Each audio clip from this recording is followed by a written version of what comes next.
Anxiety always begins with a worry. Always. It begins with a thought that is triggered by something. So if you suffer from anxiety, you wake up in the morning and your mind spins, you lay in bed at night and your mind spins, you walk into work and you feel anxious in your body. Interestingly, another major trigger is being home or going home and that moment right before your partner walks in the door. If you feel anxious when your partner's about to walk in or you're about to walk into your own home, that is a major signal that you're in the wrong relationship, that there is something incredibly off and you either need to get into counseling, but that is one that we hear a lot about. Wow. Because you're walking into a situation that feels uncertain. Yeah. A lot of people, by the way, had parents that were abusive or parents that were yellers. So they also are experiencing ghosts from the childhood of it's 5 o'clock, dad's about to come home and pour a drink and everybody's on edge. Yeah. So write down the triggers, okay? Because having kind of the triggers ahead of time will help you come up with a plan for how you're going to catch yourself when your mind defaults to the automatic ways that it thinks. Then what I want you to write down next to the trigger is what exactly are you worried about? So having the trigger and then the what do I worry about? I worry that my boss is going to yell. I worry that my partner's going to yell. I worry that I'm going to get in trouble. I worry that, my friends are going to laugh at me. I worry that I'm going to be whatever the it may be. Then what you're going to do is you're going to write down what I call an anchor thought. An anchor thought is something that weighs you down and it makes you excited. And so here's how the strategy works with the 5-second rule. The next time you're in a situation, and let's just use the example of pulling into your own driveway or your own apartment, and maybe you've got issues with your boyfriend or girlfriend or your roommate, and that makes you unsettled. The second you pull in and you feel the trigger, you're going to go 5, 4, 3, 2, 1, because I want to interrupt your mind from going into the I don't like, what if I do this? And then you're going to drop in the anchor thought of the last time that you and your roommate really got along well, or the last time that you stood up for yourself and it went fine. And or your puppy. Yeah, or a puppy or whatever. And you're going to say, I'm so excited to deal with this. Yeah. And then you're going to get out of your car, even though your body is going to feel a little unsettled and your mind's going to race. Go 5, 4, 3, 2, 1. If you start to be like, but what? And then walk in the door. And what I'm teaching you to do is to not let your mind hijack you. Right. And it's very important because there's a very tight nexus between your habit of worrying and spiraling your thoughts and the way your body starts to amp up. And so we want to settle your mind so we don't agitate your body. You got it? Yeah. And so if you start to practice that over and over and over and over and over and over and over again, and for you 18-year-olds that are watching this, use this with the nerves that you have about what you're going to do with your life. Use this when you catch yourself worrying about college applications, because worrying about the applications won't get them done. Worrying about what your friends are doing won't make it happen. Worrying about what you're going to be doing when you're 25 or how you're going to make money, it's not going to help you make money right now. It's only going to make you miserable. Right. So 5, 4, 3, 2, 1, cut off that habit. Yeah. That'll stabilize your body, and then go to a vision of you at the age of 25, driving a car that you think is cool and hanging out with a friend that's cool and saying to yourself, I'm so excited because I know I'm going to figure it out. Because you don't need to worry about that right now. Yeah. But it becomes a habit that destroys your year this year. I've only recently kind of stumbled into, as I've been digging into more research around the science of confidence and the skill of confidence. Because a lot of people think that confidence is a personality trait. It's not. It's actually a skill that you build through action. And a lot of people think confidence is a state of belief. It can be, but that's not where it begins. And so I say that confidence is the willingness to try. That's all that it is. Knowing that you may succeed or survive, but you'll still try. And to me, all those people that we admire most, that's what they're doing. They have the ability to tune into those instincts that are true for them. Because the fact is, there's only one you. That's it. And you matter because there's only one you, and there's only ever going to be one you. And your instincts and your experiences and your inner wisdom is a gift to the world. And every time that you tune it out because of the habit of hesitating or the habit of self-doubt or the habit of worrying or the habit of overthinking, you are robbing the world of that gift that you have to give to everybody. And you can use this simple, stupid, silly tool to train yourself to not only hear it, but also to develop the skill of courage to act on it. Powerful. And is there any area of your life where you feel like you lack courage still? I'll admit it's kind of easy. I think we all kind of go through those moments where you feel like you're behind. And I think social media is both an incredible tool, and it can also be one of those triggers that makes you feel like, look at how many followers this guy has. And like, I'm like so tiny compared to this guy right here. Like, it's easy to use technology and social media not for inspiration, but actually as a way to bash yourself that you're not doing what other people are doing. Comparison or whatever. Yes. And so I think that I use the rule a lot for patience. I notice that my insecurity rises up because right now, look, I did a ridiculous number of speeches last year. I travel way too much. I don't want my life to look like that. It's a champagne problem. I get it. Yeah. But I also have 3 kids in a marriage that I love, and I really feel depleted when I'm not with them. And so I'm practicing patience as I make an intentional pivot in the kind of business that I'm running so that I have more of a life that I want as well. Yeah. So that's one area. I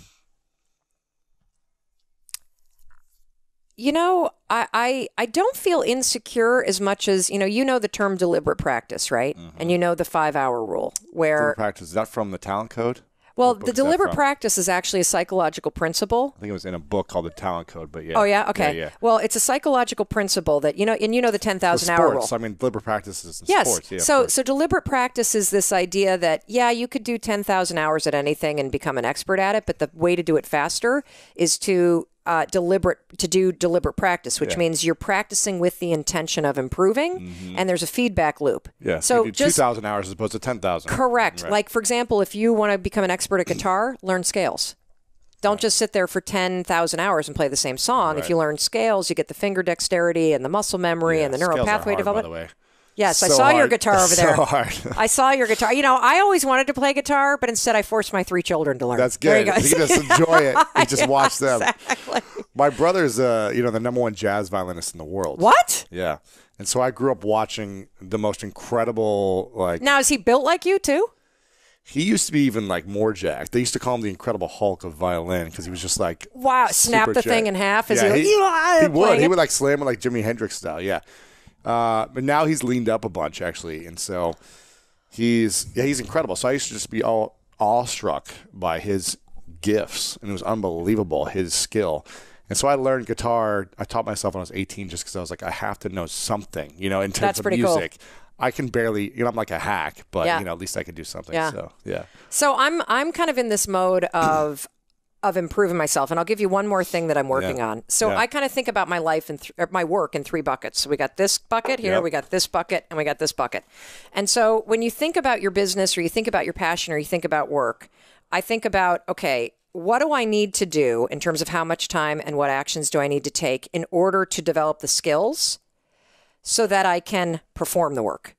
So there's the deliberate practice that goes into practicing your skill and your mastery. And your competency mastery, so that when it comes time to actually deliver the work, whether that's selling or standing on a stage or writing a book or talking to people or selling real estate or whatever it is that may be your passion, deliver.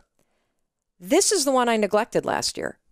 This bucket is, what are you doing to personally develop yourself so that you are the most capable, fulfilled, and satisfied human being, so that when you show up to do your competency and your skills and the delivery, that you as the human being are able to do that. Yeah. And so I've been spending a lot more time consuming content, reading books, watching, your incredible show, and learning from other people And I think that one of the traps that we entrepreneurs get into is I was feeling last year anyway, like I was on a treadmill, and when I wasn't looking, somebody was coming by and turning up the speed. Sure. And I was only in this alley. And increasing the hills, the bike, yes. Yes. And so, and if you're my age, you need like a diaper when somebody does that. You're on a treadmill and a leash to keep you attached to it. Exactly. So I've been focusing a lot on this, and it's been interesting because you and I were talking earlier too about you going to India and some of the stuff that you learned in terms of the different states to be in. And I use one where I pay attention to where I'm feeling depleted versus where I'm energized. And here's the thing. You can be doing things that are really hard that energize you. You can be doing things that are really scary that energize you. The same is true with things that deplete you. There are things in your life that are really easy for you. There are people that you hang out with, by the way, that you've been hanging out with for years, but they deplete you. And so I've been starting to become more deliberate about how I distance myself from things that deplete me and how I spend more time and energy either doing or pushing myself to do those things that actually energize me. And this gets back to your message around passion, right? And that, you know, the art and the skill of building a life that is guided by the things that you're passionate about. Yeah. We are in the middle of Anxiety Week, and I'm super excited about this because I'm somebody who has struggled with anxiety for a large part of my life. For more than 2 decades, anxiety was a chronic and debilitating issue for me. I have 2 kids that struggle with anxiety. I know that it is a struggle for many of you. There's a documented rise in anxiety. And so we are spending an entire week talking about tools that you can use to understand anxiety, to break apart the thinking habits in your mind, to catch the triggers. And that's what we're talking about today, the triggers that are triggering you to feel anxious before you even realize that it's starting, and what you can do with science, particularly something called anchor thoughts, to quiet your mind, to settle your body, to stop the agitation, and to get control in a moment where normally you would spin out of control. So today we're going to talk about triggers. If you missed yesterday's training, it's very important that you watch it. So on day 13, we talked about the connection between worrying and anxiety, and how the habit of worrying about things in the future, things that make you feel uncertain, things that are out of your control, things that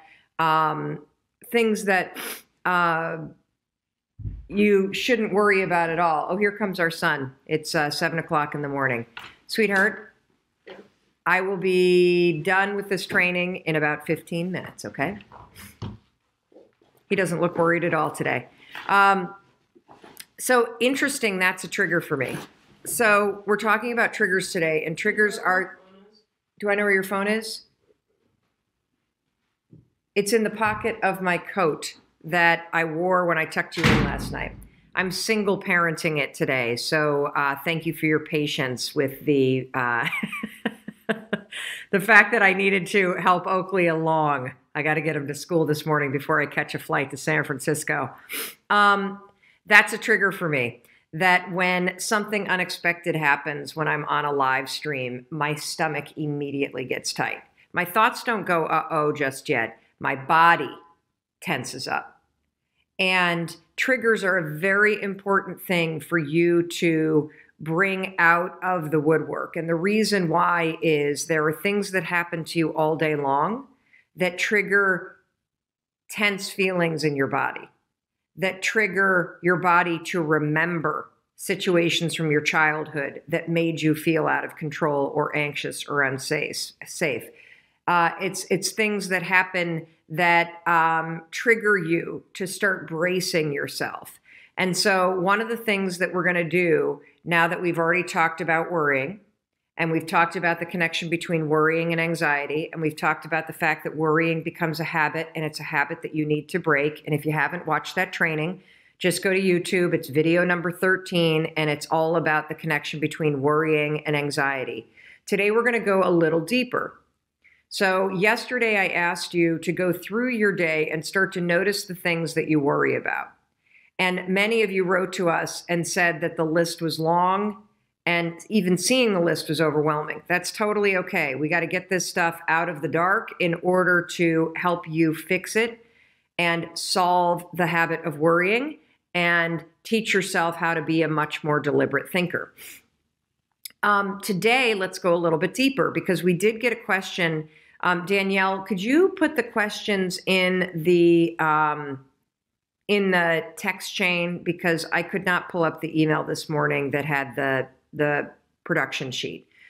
We got an email, a comment that was all about worrying yesterday, and I'm not going to remember it directly, but I can paraphrase it. Oh, here it is. Mary Carmen Gamero. That's Mary Carmen Gamero. I'm sorry, I'm so all over the place this morning. Thank you for your patience. It's a crazy morning before I have to get on a plane to San Francisco, and I'm doing this alone, and I'm a little overwhelmed because the kids are starting to get up. But I'm not going to worry about that. I'm just going to keep on going. Yes, here it is. Thank you. Martha Lester Smith. This all makes so much sense to me, but I'm struggling with catching myself in the moment and redirecting. I can often look back and see where and when my mind went to the negative, to the worry, but I don't catch myself in the moment. Any suggestions? Martha, that's not uncommon, because the thought pattern of drifting to the future and starting to ruminate and worry about something that's outside of your control or that doesn't matter right now, or an issue or worrying is not going to make an impact. It's such a habit that most of us aren't even aware when our minds are doing it. So this is going to be a new skill. Have patience with yourself. The reason why we're talking about triggers today is because if you have trouble catching yourself in the moment, one of the most effective things that you can do is you can do an audit of your day, and you can identify all of the situations, the people, and the time of days or experiences that you have that trigger you to feel uneasy, or that trigger you to start to worry, or that trigger you to brace yourself. And by going through your day and doing an audit and identifying those moments or times a day where you're tense, or where you're on edge, or where you anticipate that bad things are going to happen, or it's something that you worry about, knowing the triggers in advance gives you a tremendous amount of power, because it allows you to pre-plan what you're going to do in response to that trigger. So let me give you an example. I want you today, here's your homework, to go through your day, and I want you to go step by step by step from the moment you wake up. When are the moments that you worry? What are the situations that you're in throughout your day that trigger you to be tense? And after you go from the moment you wake up to the moment you get into your bed, the next thing you're going to do is you're going to go and identify, are there people in your life that trigger you to worry? So, for example, when you wake up, are worries the first thing on your mind? Does just waking up and thinking about your day trigger worry? If so, write about it. Does walking into the kitchen and eating breakfast trigger worry? Are you starting a new eating plan and it's overwhelming and you're doubting yourself? Does the idea of getting out of the house, this was one that was surprising to me, because I don't have this one right now, but in reading so many comments from you as you've been sharing your worries and sharing the things that you struggle with, just getting out of the house is a cause of major distress for many of you. And if that's you, give me a thumbs up or give us a heart so people know that they're not alone. And that was me when Chris and I were facing all of the major issues that we had 10 years ago, from bankruptcy to alcoholism to fighting nonstop, and just starting the day, just getting out of the house. Boy, did that make me brace myself, because it made me have to face the issues that I was dealing with in my life. Does walking into work cause it for you? Does figuring out what you're going to eat for lunch? Does having to make cold calls? Does the work itself that you have to do in your job, your side hustle, your passion project, the book you need to write, does that create worry and anxiety for you? Does heading home from work create? Does being in the school pickup line and being worried about what your kid, like there are so many moments in your day. A humongous trigger for people is 5 o'clock at night. 5 o'clock at night when the lights start to get dark, major trigger. And the reason why is many of you grew up in households where there was abuse, you witnessed abuse, you had a parent that was an alcoholic, you had all kinds of tension in your house. And at 5 o'clock, what happens is the light starts to change and people start to come home. People start to drink. And that can be a major, major trigger for people. Major, because your body remembers what it was like to be a kid in a household when an alcoholic parent came home. And so your nervous system, believe it or not, is triggered by the time of day and the light changing and the fact that maybe you're with somebody or you live with somebody that comes home and has a drink. And that gets your mind to go. And so today, all I want you to do is I want you to identify the triggers. And here's why. When we pull the triggers out of the dark, we can teach you how to put a plan in place to respond to them so that you're not triggered and going into autopilot and starting to worry and feel anxious and having no control or idea why. So I'm very open about the fact that I struggled with anxiety for a long time. Yeah. And what's interesting about anxiety is that, I'm now talking to you from the perspective of being 53 years old. I was like really fucked up.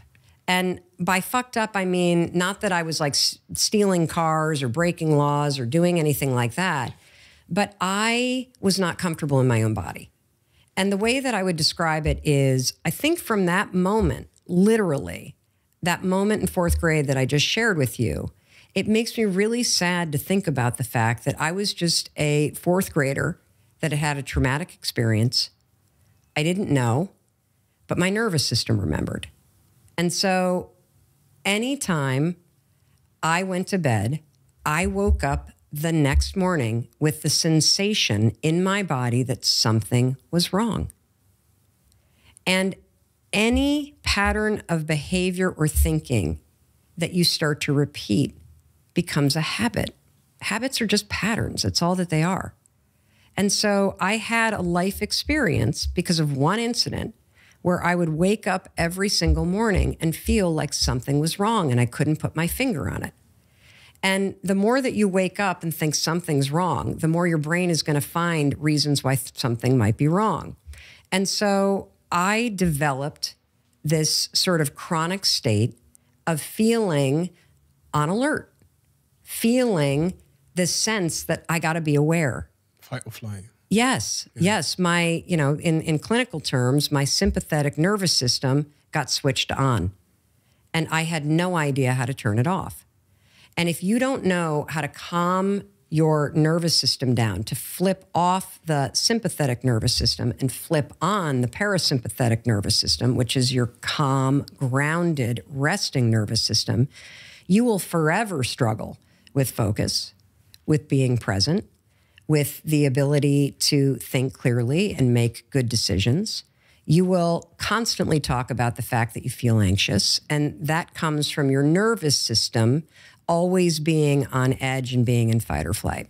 I didn't know any of this. I was just a nervous kid with a nervous stomach. Every camp that I went to, I got sent home because I was too homesick. Oh, yeah. I mean, you know how homesick you have to be for trained counselors to actually call your parents and go, we got a problem here. She can't stay here. Like, she is out of her mind. When you say out of your mind, what are the physical symptoms or verbal symptoms of that? Oh, my gosh. Complete disassociation. So I would be at camp, like literally sixth grade camp. So at the end of sixth grade year, and I feel bad for little Mel Robbins. I feel bad for her because, here's this experience, sixth grade camp, where the entire school for 4 nights goes away to a camp, just the sixth grade. It's supposed to be the culmination of your sixth grade year. And I am so freaked out that something bad is going to happen. that I, of course, escalate things in my own mind. I don't even feel like I'm at camp. I feel like I'm walking on a movie set. I don't feel like I'm on Earth. I feel like I'm on a spaceship somewhere looking down all the time.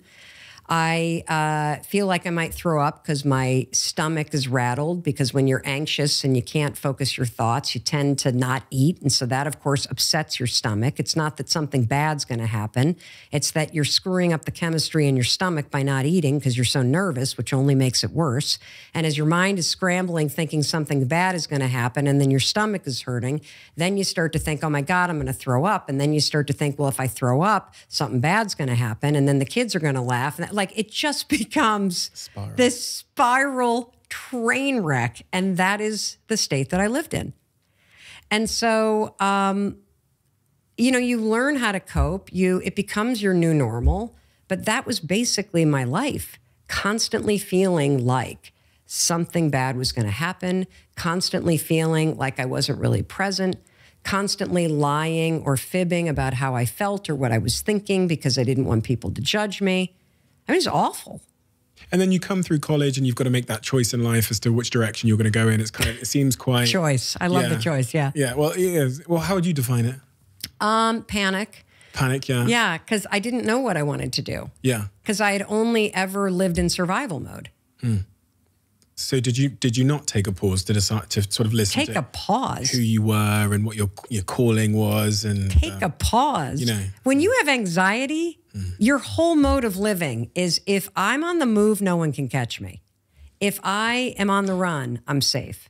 And so what's interesting is that I think the only time in my life that I have actually slowed down was during the pandemic. Does that sound familiar? Yeah, of course. Yeah. You had no choice. Yeah. And one of the hardest things, which became one of the greatest realizations, is truly coming face to face with myself and realizing that even though I have done all this work to heal trauma, even though I have done extraordinary things in terms of my own thinking patterns, that there was a level to which I was still on the run, that I was darting off to a coffee shop or darting off to Target or darting off to an airplane. And all of this racing around kept me from having to truly stop and stand with the woman in the mirror and just be still and figure out, well, what do I really want? How do I really want to feel? I haven't lost anybody that I love. So I would not say what I'm about to say if somebody that I loved had died in this pandemic. But I have found the great pause that the last 2 months have forced me to take to be the greatest gift that I have received in the last decade. My kids have been home. I have been off the road. I have been forced to slow down. I have been reminded of what actually matters: your health, your family, your friends, what you're doing to take care of your mind and your body and your spirit, and making sure that you do something with the time that you have that you really, really enjoy.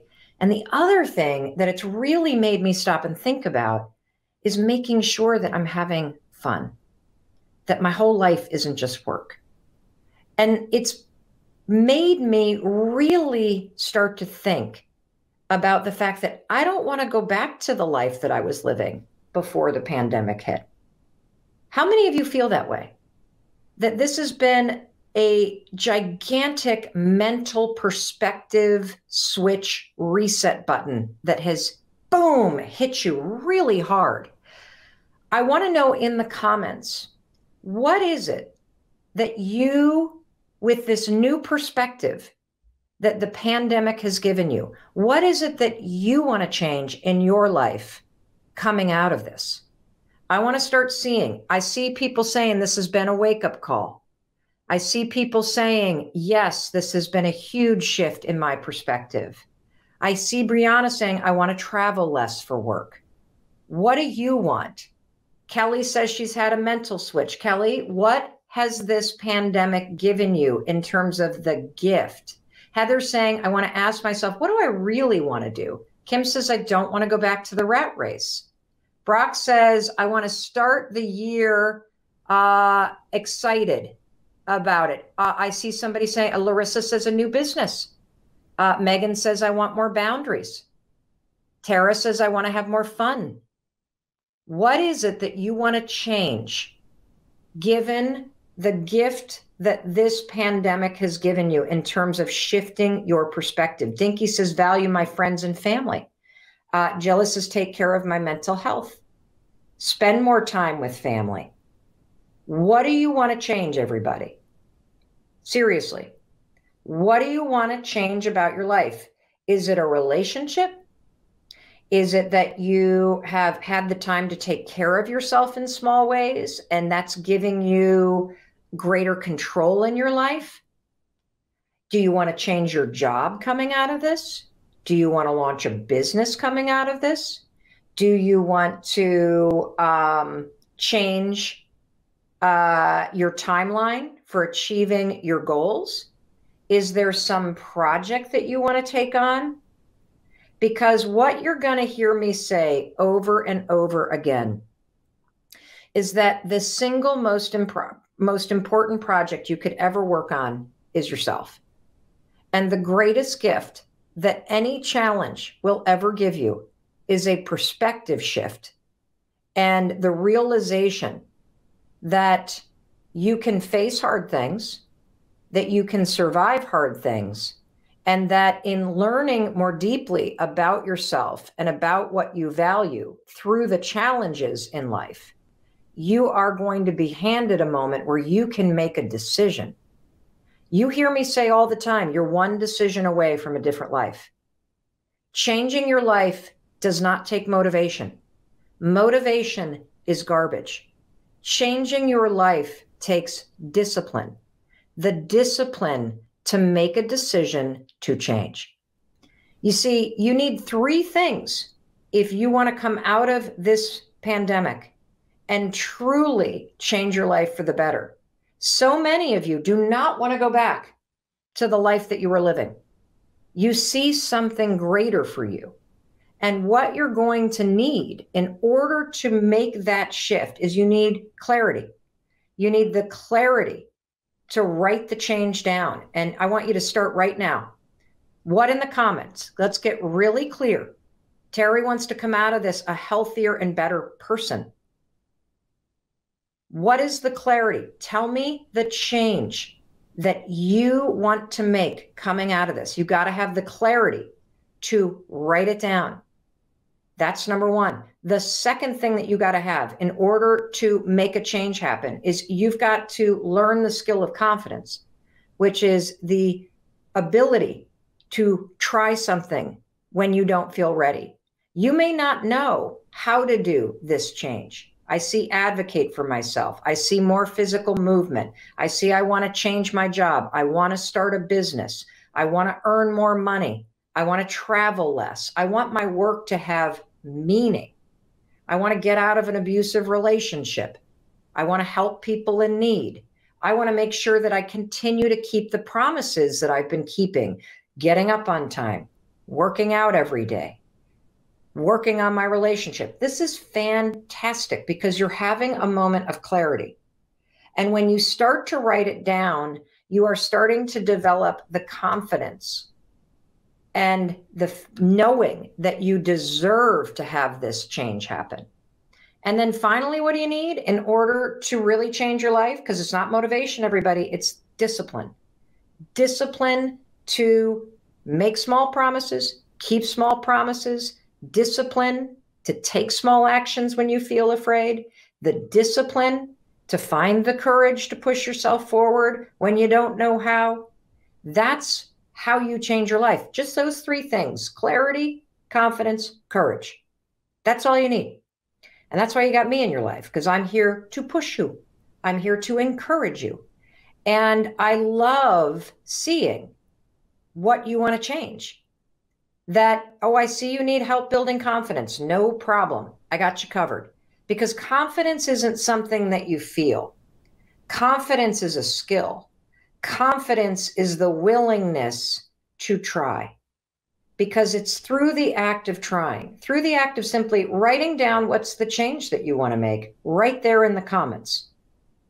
Just writing it down and trying it out, trying out writing what that feels like, that's going to show you that you have the ability to start to express the things that you want.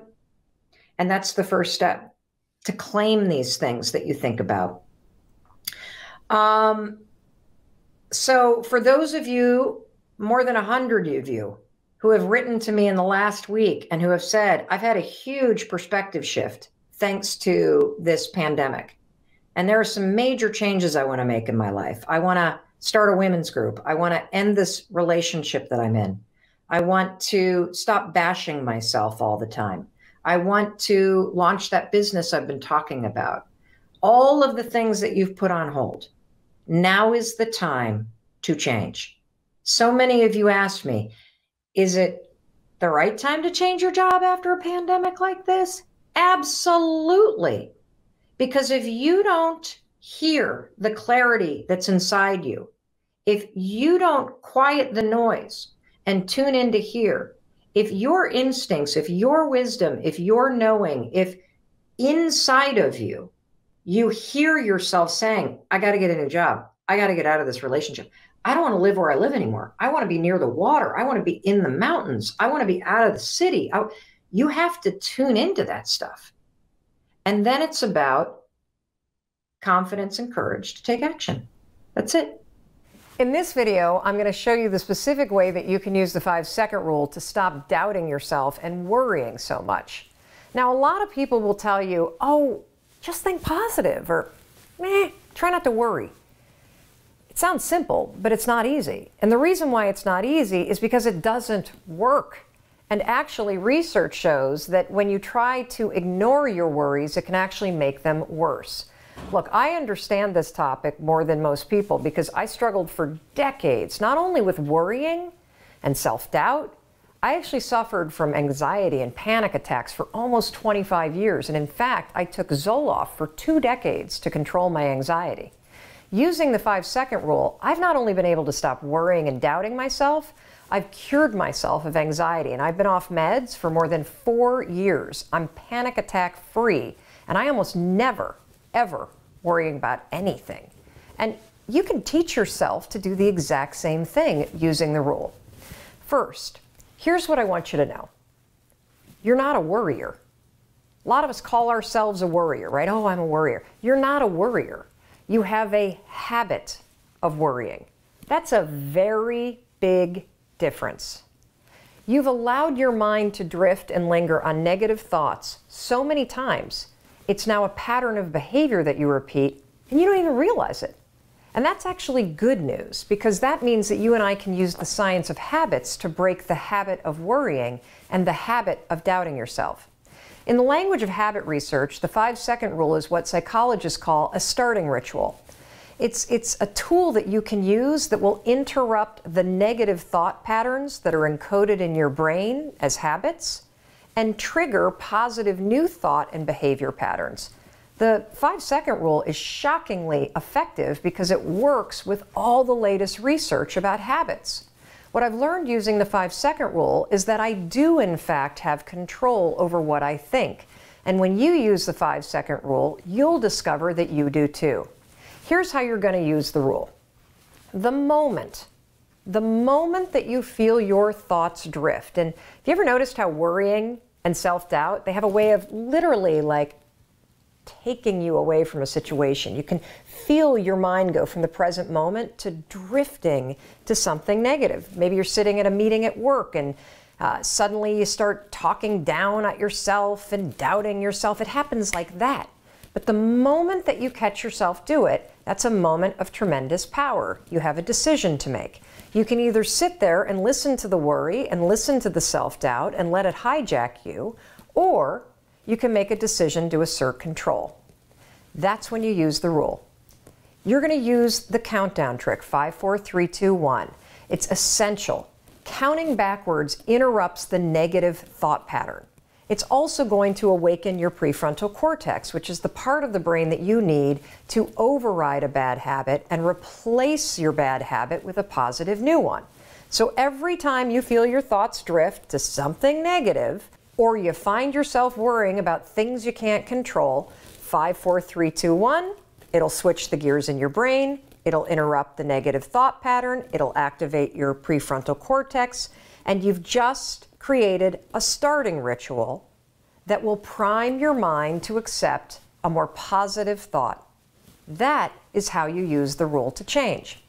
Some days you might use the rule 20 times to interrupt your habit of worrying and doubting yourself.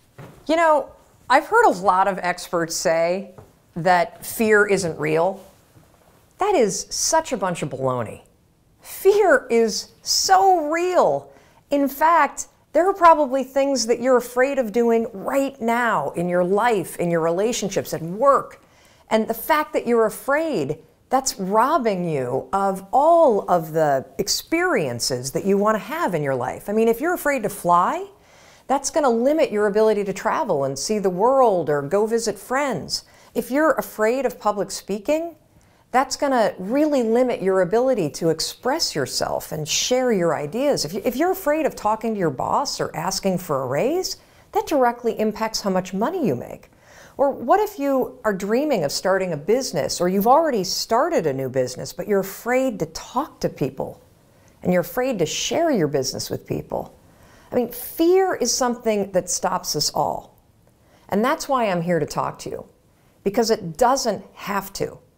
Fear is real, but I am going to share a secret weapon that I have used for years to beat every single fear that used to stop me. Now, first, before we get into this secret weapon, I just want to cover a few facts about fear, what it is, what it isn't, and some things that you may not know about fear. So first thing, fear is a physical state in your body that is exactly the same as excitement. Let me say that again. Fear and excitement are the exact same physical state. Your heart races. You might sweat a little bit. You might feel tightening in your chest. You might feel a pit in your stomach. You have a surge of cortisol. It's basically the way that your body goes into a hyper-aware state because it's readying for action. Now, what's the difference between fear and excitement? Really simple. The only difference between fear and excitement is what your brain is doing as your body is all agitated. If you're excited, your brain's going, oh, wow, this is going to be so cool to ride this roller coaster. If you're afraid, your brain's going, no way, there's no way I'm doing that. This is dangerous. Get out of there. Don't do that. It's saying something different. So what's critical about understanding this is that we're going to use the fact that your mind is either working for you for excitement or against you with fear to your advantage. And I'll tell you about it in just a minute, how you're going to do that. Second thing I want you to understand is that you may have heard the advice, feel the fear and do it anyway. You may have heard the advice, oh, just try to calm down. Think positive thoughts. It doesn't work, does it? And there's a reason why it doesn't work. So let's go back to fact number one. When you're afraid, your body's in a state of arousal and agitation, and your heart is racing, and you're all like amped up, and you're hyper aware of what's going on, and you're freaking out a little bit. What is it like when you're calm? You just kind of chill, right? You got like this low arousal state. Very, very difficult to go from a state of agitation and being all jacked up and excited and weirded out and to a kind of state. It doesn't work. It's like trying to stop a train by throwing a boulder on the tracks. It's going to make the train jump off the tracks. It's going to cause a disaster. In fact, they've proven in research that when you try to ignore your fears, it actually makes them worse. And they've also proven in research that positive thinking alone also can make your fears worse. So, what do? What do you do when you're about to go talk to your boss and you feel afraid? What do you do when you have to get on a plane and you're actually terrified of flying? What do you do if you got to give a presentation and you are afraid of public speaking? Here's what you're going to do. You're going to use a strategy, the same one that I use, that has helped me beat every single fear and turned me into somebody that is terrific when it comes to a high-stress situation. This is how you do it. You're going to use my 5-second rule in combination with what I call an anchor thought, and that is going to reframe what your mind is doing so that your mind goes from feeling agitation and making you afraid to reframing it from agitation to excitement. It works like magic. Now, I have used this technique for years, literally for years. And one of the ways that I want to introduce you to it is I want to take you backstage. I want to take you backstage to a speech that I delivered this year. And what you're going to see is you're going to see me behind, the major set. I'm about to walk out. You can kind of hear the crowd roaring. My introductory video is playing. My body is in a state of arousal. I am literally, my heart is racing, my arms are sweating. Like you're going to see this. I'm going to tell you about it. And you're going to watch me use this same technique I'm going to teach you to reframe my nerves into excitement.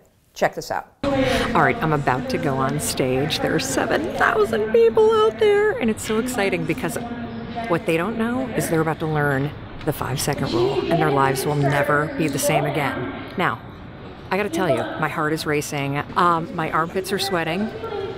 I have the exact same physiological feeling as when I'm afraid, but I'm not afraid. I'm excited. Excitement and fear is the exact same thing in your body. It's just what your brain calls it. Here's a trick that's proven by science that I use every time I speak. When I start to sweat, when I start to have butterflies, when I start to have my heart race, I say, I'm excited. I'm excited to get out there. I'm excited to talk to these people. I'm excited to share the 5-second rule. And what that does is it sends a message to my brain that tells my brain why my body's all agitated and excited. And that way, I don't feel afraid. Remember, excitement and fear, exact same thing in your body. The only difference is what your brain calls it. Go get them. Now, I want to give you one more example, just to make sure that you really get how you can use this. So a lot of you have written to me about your fear of flying, and I can really relate to that fear because I used to have the exact same fear. But I use this same strategy to conquer it. Here's how you're going to do it. So first things first, if you've got to do something that really makes you nervous or that you're afraid to do, before you're about to do it, come up with an anchor thought. What's an anchor thought? Well, an anchor thought is something that's going to anchor you so that you don't escalate any situation into a full-blown panic attack or into a situation where you screw things up. It's a way for you to anchor yourself so you maintain control over what you're thinking and how you behave. So here's an example with flying. It's important when you're creating an anchor thought to pick something that is in the proper context of what you're afraid to do. So for flying, pick an anchor thought that has to do with the trip that you're taking.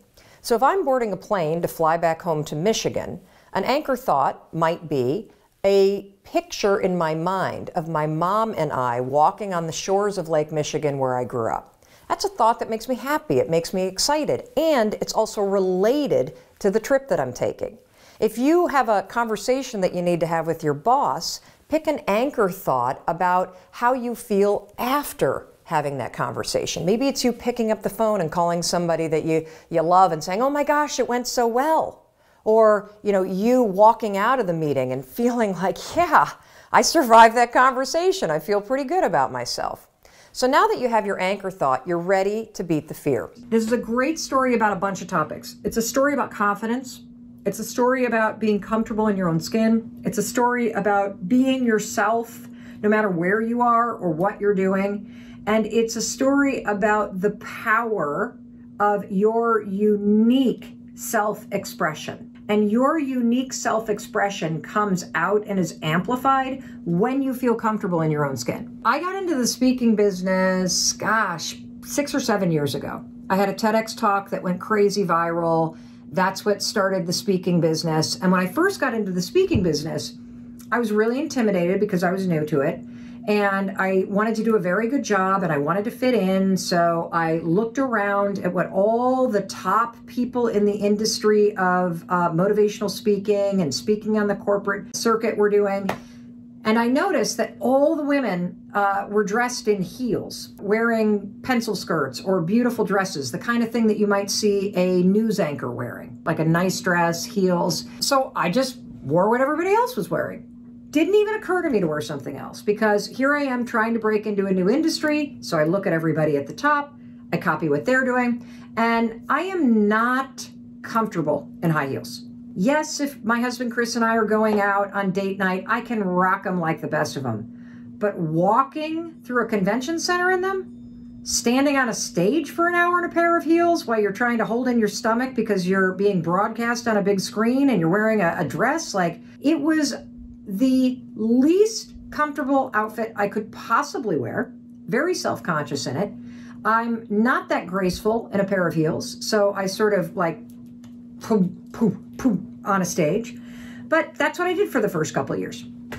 So I was in Miami. This must have been probably 5 years ago. I was in Miami and I had just gotten off stage, take off the heels, take off the dress, put on a pair of jeans and a t-shirt. I got like an hour to kill before I have to leave for the airport. I'm going to fly to Vegas because I've got a speech in Vegas the next morning. So I'm walking down Collins Ave in South Beach in Miami. And I walk past this store. Unfortunately, it's not there anymore. I loved this store. And there in the window were the most amazing high-top sneakers I had ever seen in my entire life. I was like a moth to the flame. Let me show you these bad boys because these are the originals. This right here, notice the gold shimmery sparkle and the confident blaze orange. I didn't own anything like this. I'd never seen anything like this. I immediately thought, whoa, this I bet is what like a Justin Bieber kind of wears. I mean, these are insanely cool. I went inside and they were pretty expensive. I'd never spent that kind of money. I wasn't a sneakerhead yet. But I thought, hey, I spend that kind of money on a pair of nice heels, so why not treat myself to a pair of sneakers, okay?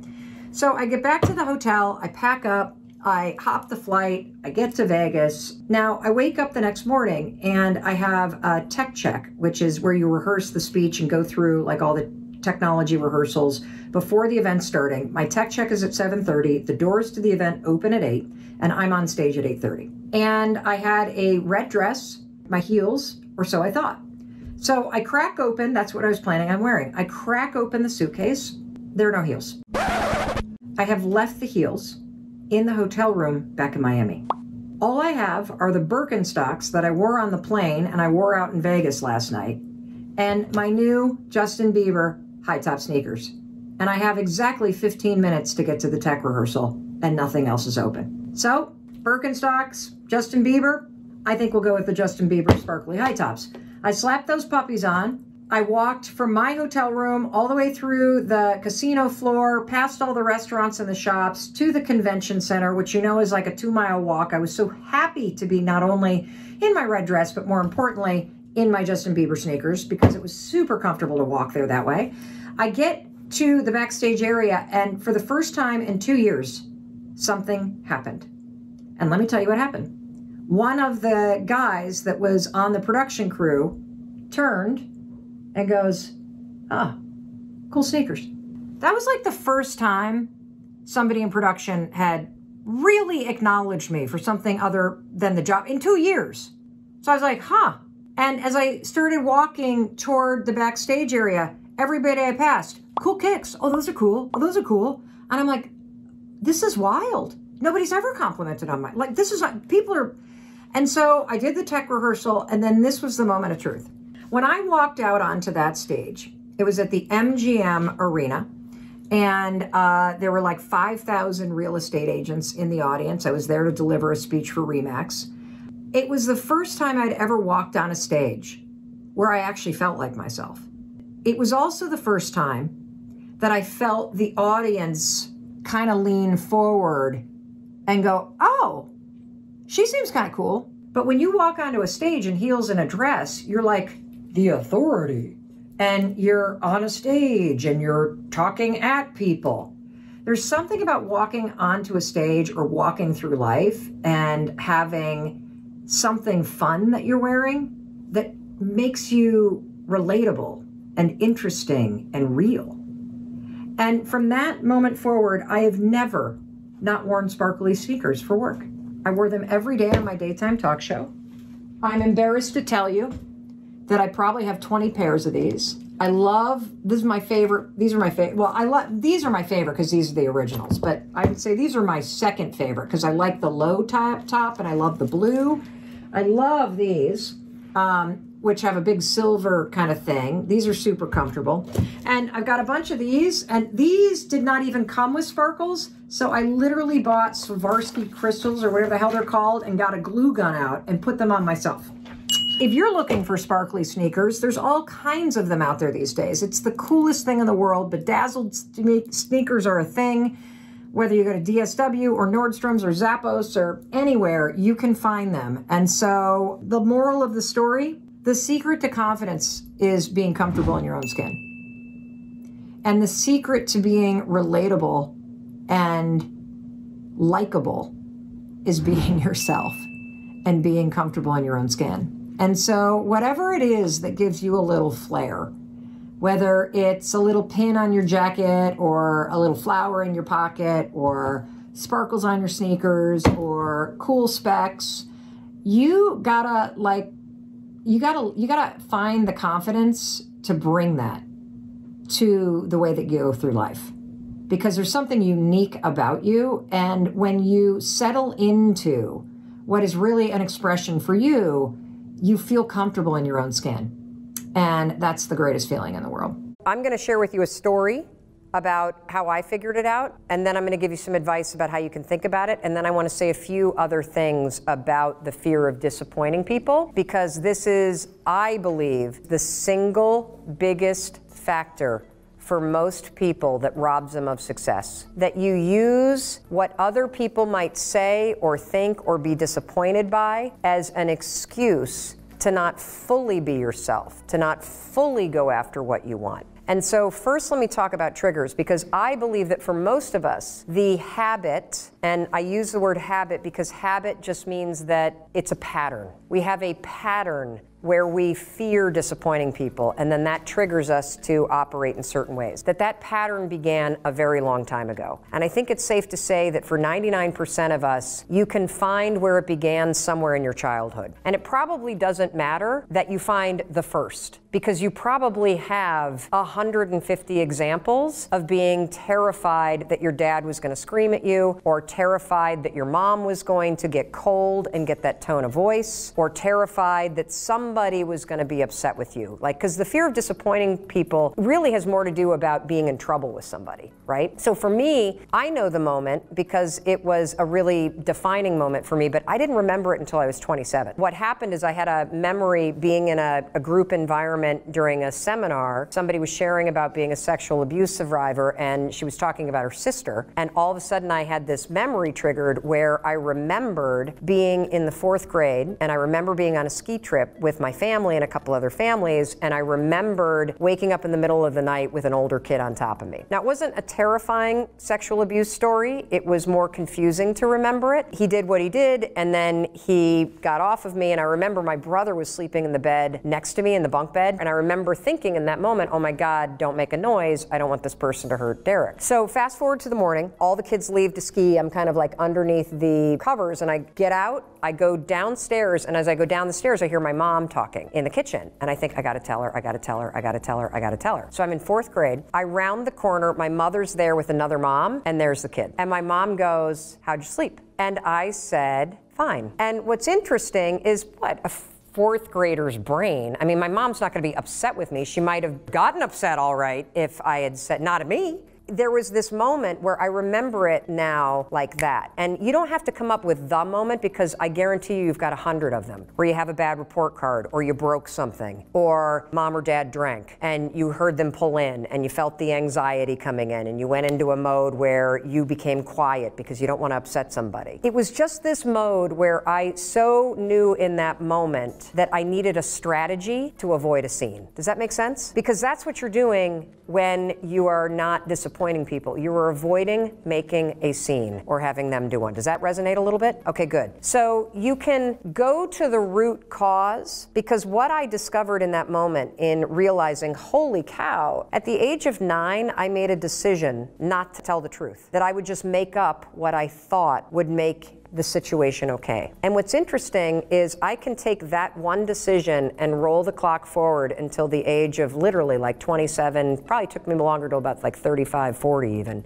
to stop lying. The fear of disappointment for me turned me into a liar, and I didn't even realize it, because I was so worried about creating a scene or upsetting people or having people judge me that I started lying as a strategy. I invented it as a 4th grader. It didn't work in my life. It made every relationship suck. It made me miserable, but that's what happened. So when you think about your pattern of being afraid of disappointing people, of managing not making a scene, you don't need to find the exact trigger when it began. If you find just one and you understand kind of how old were you and what did you feel and what were you trying to manage, and then for me, what I say to myself is, oh, well, I have a lot of empathy for myself now because I understand why I developed that strategy. And now that I saw that it was a strategy that worked, because lying really worked when I was little, not so much when I was an adult. When I understand it was a strategy, I can now say, oh, well, that's a strategy that worked then. Now that I'm in this chapter of my life,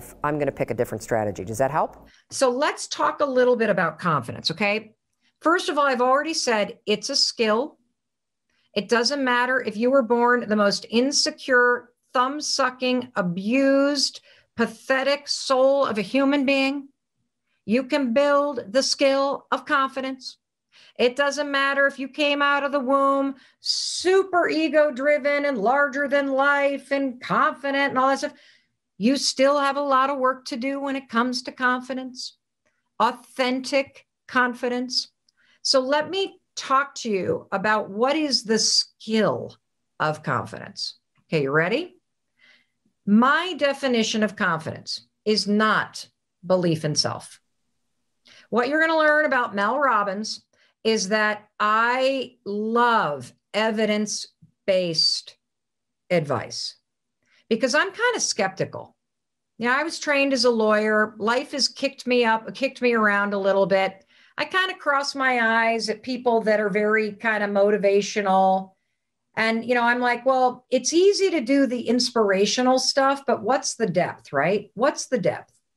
And so when I think about confidence and my definition of confidence, I looked at the research on confidence, okay? And there's really good news here. The first thing you've already learned, it's a skill. The second thing that you are going to learn that's really good is it's very simple to build the skill of confidence. And you can do it through repetitive actions every day, very simple little things that will slowly build up the reservoir of confidence. And here's the definition I want to give you of confidence. Confidence is the willingness to try. That's it. I'm going to say it again. Confidence is the willingness to try. That's it. That's all that it is.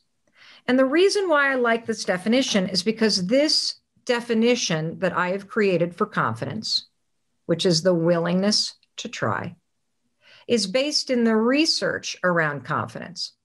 So if you want to learn more about this, Google confidence competency loop.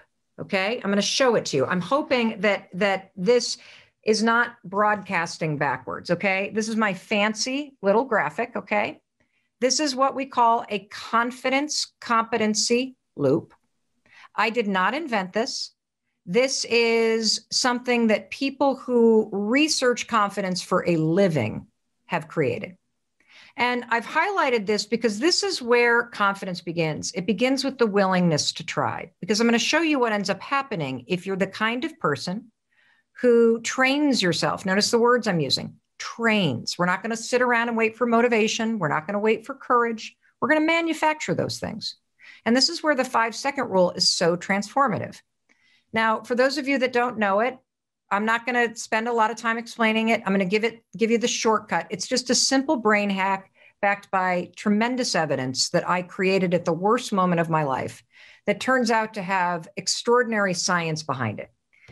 All you do is in a moment where you feel doubt, insecurity, fear, anxiety, procrastination, perfectionism, PTSD, OCD, anything that you might possibly have that would rise up to block you, you simply count backwards, 5, 4, 3, 2, 1.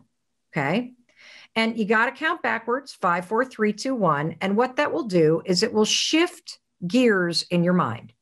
Instead of being stuck here in the part of the brain that keeps you stuck worrying and thinking and having a bias towards overthinking and being a perfectionist, you're going to go 1, 4, or 5, 4, 3, 2, 1, and you're going to try. Now, this is what's going to happen. The first time you try, you will fail. That's really good news. You want to know why? You learn by failing. You learn by failing. Do you realize that's how you've always learned? That when you were a kid, you don't remember this, but when you were learning to walk, you fell an average of 17 times an hour. You actually learned to walk by falling. And so you learn everything when you fail. Because when you fail, as much as you may think you're going to die, if you stand on a stage, I see a lot of you who want to be coaches or speakers or whatever, you're going to have to learn how to give a speech where you stutter and where your mouth gets really dry and pasty and where you get a neck rash and where you forget what you're supposed to say. You got to do all that stuff. Why? Because when you fail, you don't die. You actually gain knowledge and experience. And that's the gift of failure, because you then take that knowledge and that experience and you go right back to the next time. And then you try again. But this time when you 5, 4, 3, 2, 1 try, you're going to take your knowledge and experience with you and you're going to fail a little bit less. And what you're going to learn there, you're going to take right back to the next time that you try. And every time that you fail, you're gaining knowledge and experience. And you take that to the next time that you try. And you're going to go like this, and you're going to go like this, and you're going to keep going and going and going and going and going. And every time you 5, 4, 3, 2, 1, you push yourself to try, you gain a little bit of competency for the next time you're going to do it. And every time you gain a little bit of competency, your mastery goes up. And that's when you start to feel more self-assured. And that muscle, everybody, of trying, that is where you build the skill of confidence, which is the willingness to not be so damn serious and hung up on being perfect and being worried about looking stupid.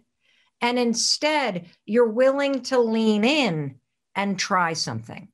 And what ends up happening, because so many people have a definition around confidence, it's about belief in self or self-awareness and all this kind of stuff. And that's great, but I don't prefer those definitions, because then you're sitting around waiting to feel ready. You're sitting around, and in those moments where you don't believe in yourself, you feel like you don't have a reservoir of confidence to draw on.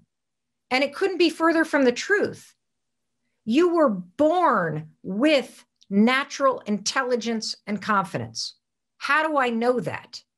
I know it because it's part of the design of a human being. Think about what you were like as a child before the world got their hands on you. You just let whatever you were interested in pull you forward. You would crawl towards or tumble toward anything that you were interested in. You'd try anything. You'd crawl up to a mirror and stick your hands on it and lick the thing you loved yourself so much. But life got its meaty hands on you and started telling you no. Do you know the average kid hears some version of the word no, some redirection almost 400 times a day? So you became cautious. You started holding yourself back. You started thinking before you tried things. You started worrying about feelings. This is where it all begins. But you were born knowing how to do this. And the other reason why I know this is true is because you wouldn't know what it felt like. You wouldn't miss it if you hadn't once felt it. You wouldn't know any different. So I want you to know it's in you. And we got to just remove the block that life put in place and teach you that even in those moments where you doubt yourself, even in those moments where you're afraid, even in those moments where you're insecure, you can try. And it's in the skill of trying that you gain the competency, the knowledge, and the expertise that helps you become better and better and better. Because here's the trick. The more experienced you become in something and the more you master it, the less stressed out and anxious and worried you are about doing it. That's how that sort of belief in self comes. The belief doesn't come first. It's a byproduct of you pushing yourself to try. So let me unpack some other things that I wanted to talk about quickly before we get into the Q&A. I promised to talk about self-doubt. And I want to talk about the difference between self-doubt, which is one block, and people-pleasing. I should probably share with you sort of this whole story about the way that I think about blocks. Okay. So, again, I'm working on this book about this. And the other day, this was this fall, I went out to Los Angeles to move my daughter into her off-campus apartment. And she's got this huge kind of laundry room in the basement. Have you ever been in a laundry room, like in a commercial space where they've got all the lines of dryers?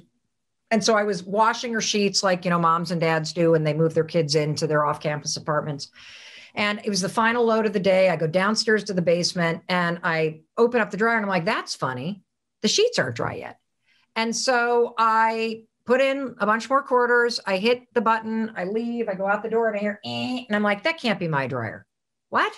So I go back and the 30 minutes is still on the dryer. And I'm like, that's weird. So I open it up. They're damp and it smells kind of like hot metal.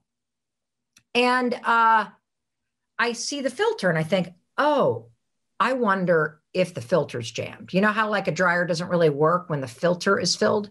So I try to open it and this sucker is really jammed. So luckily 2 guys walk in with a basket of laundry and I get one of them to help me. And it's so jammed. He has to put his foot up on the thing and yank it out. And when he yanks it out, literally it was like a lint carnival. I don't think any one of the kids that live in that building had ever pulled that freaking filter out of that dryer. There was a disgusting stack of lint, like this freaking big, you guys. It was like gray and blue and black and red. And it was like artifacts. It was like an archaeologist of laundry lint. I'm like, it's disgusting. So I pull that thing off and then the janitor walks in. And he's like, these damn kids. And this is going to start a fire. And so we clean it off and he puts the filter back in and he turns to me and he says, lint builds up. It's little, but it builds up and it blocks the flow of air. And, it gets so hot in that dryer, the whole place could burn down. I seen it happen. And then he goes, but now that it's clear, the dryer can do what it's designed to do. And it gave me the biggest aha. And this is what I'm writing this book about. There is a filter in your mind called the RAS. It's called the Reticular Activity System. I like to call it the red Acura spotter because the way that this filter works, think about it. It's like a giant hairnet on your head. Okay. The way that this filter works is that it blocks out things that it thinks is not important to you. And it only lets in 1% of what's going on in the world. And here's the interesting thing. It can be programmed. It's very nimble.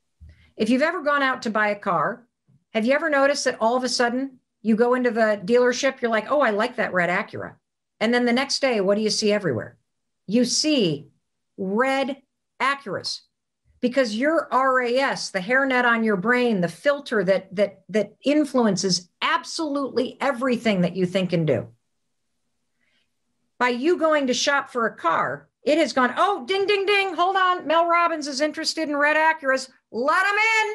Let the red Acuras in. And all of a sudden, every red Acura is now getting in through the hairnet in your brain.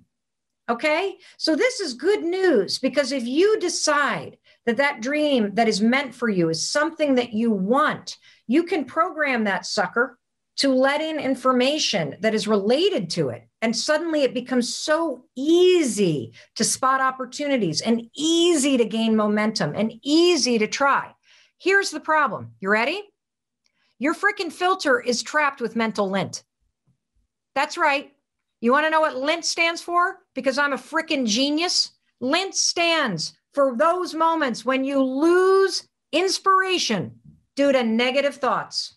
Thank you, everybody. I know I'm a genius. You can read all about it this fall.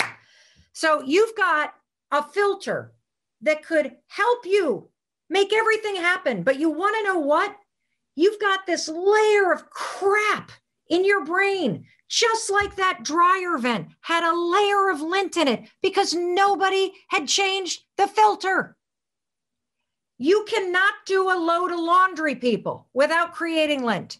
And you cannot go through a day in your life without having some sort of negative mental lint build up. You have a lifetime of lint that is clogging the filter in your brain. I know it. I can teach you how to remove it, and it's impacting your willingness to try. And the two forms of lint, there are 5 of them, but I'm going to talk about 2 of them right now. The first one is doubt. And doubt is the kind of moment when you lose inspiration due to the negative thought, it'll never happen for me. You want to know why Mel Robbins has never done a live event, ever? I've never done any kind of live event on my own. You want to know why? Because I've got negative crap built up from childhood that makes me say, no one will show up. True story. Tell me if you've been to an event in a stadium that I have produced. You haven't, right? Because I too have lint in there. And here's the great thing, just like that dryer, when you realize you have a filter that needs to be checked and you've got a filter in your mind that needs to be cleaned every day, once you spot the lint, it's easy to go, oh my God, look at that bullshit. Get that out of here. Come on, Mel, please. Once you clear away the doubt, it will never happen for me. You can go, oh, look at that stupid lint. There it is again. It'll never happen for me. I don't think so. Wipe that stuff away. Now you can use the definition of confidence. I'm willing to try. Whether it happens or not is irrelevant. I got to be willing to try.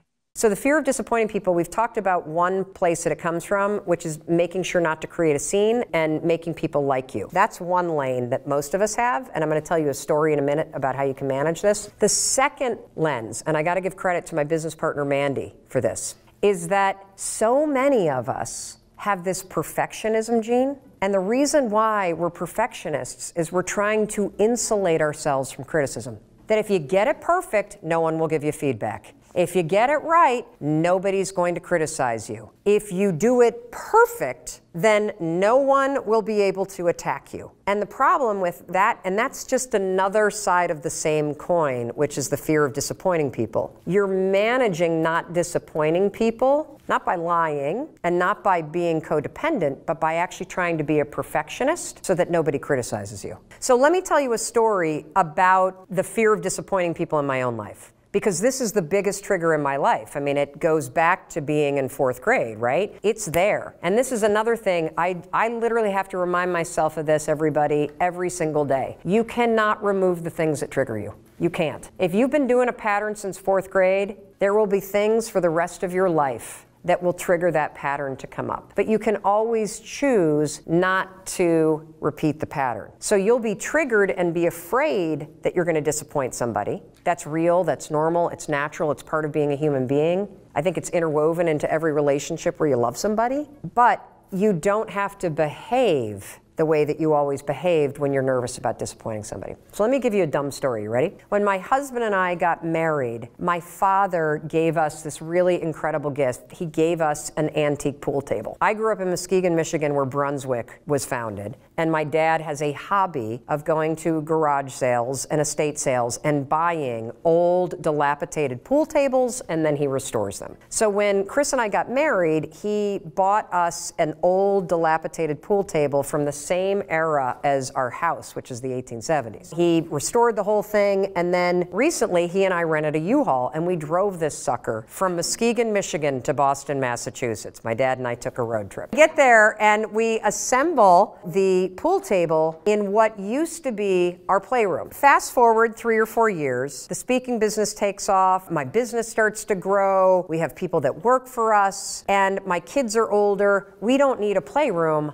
we need an office. The pool table is in the middle of this thing. For the first 2 years of having the office, we kept the pool table there. Why? Because I didn't want my dad to be disappointed, because I love him. Now, he visits our house twice a year for 2 or 3 days with my mom. And I kept this thing occupying a third of our office for 2 years. And then I realized I'm being ridiculous. I'm being absolutely ridiculous. Now here's the thing. Will he be disappointed if I take the pool table down? Absolutely, definitely. There are always going to be things that you do, decisions that you have to make in your life, in your business, for your family, that will disappoint other people. It's unavoidable. But the fact that he's going to be disappointed should never be the reason that I don't do something that is aligned with my values.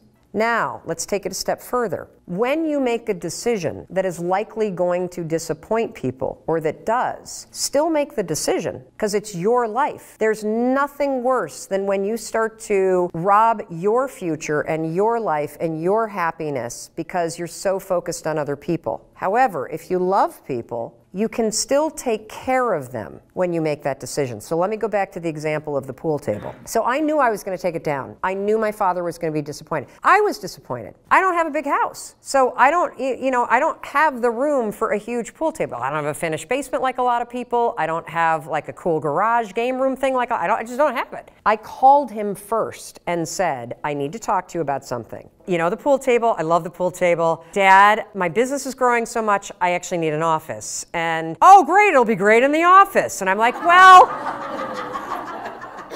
yeah, it would, except I have, 3 or 4 people showing up and we got to put some desks in there for now. Even went down, well, you could put a piece of plywood, and they could work on the pool table, and then they could do the thing, and then the thing. And now my heart is racing because I don't want to disappoint my dad, and now he's fighting for and I had to just say, for me, Dad, here's what's going to happen. I'm going to hire professional movers in the pool table business to disassemble this with love and care. We're going to store it beautifully. When I either get a full-time office offsite, or I build a barn, or I build a different house, this will have its own beautiful room dedicated to you. So we had this beautiful conversation. Now, was he disappointed? Absolutely. When they come to the house and visit, which they just did, and they walk into the office, do I feel a pang? You better believe I do.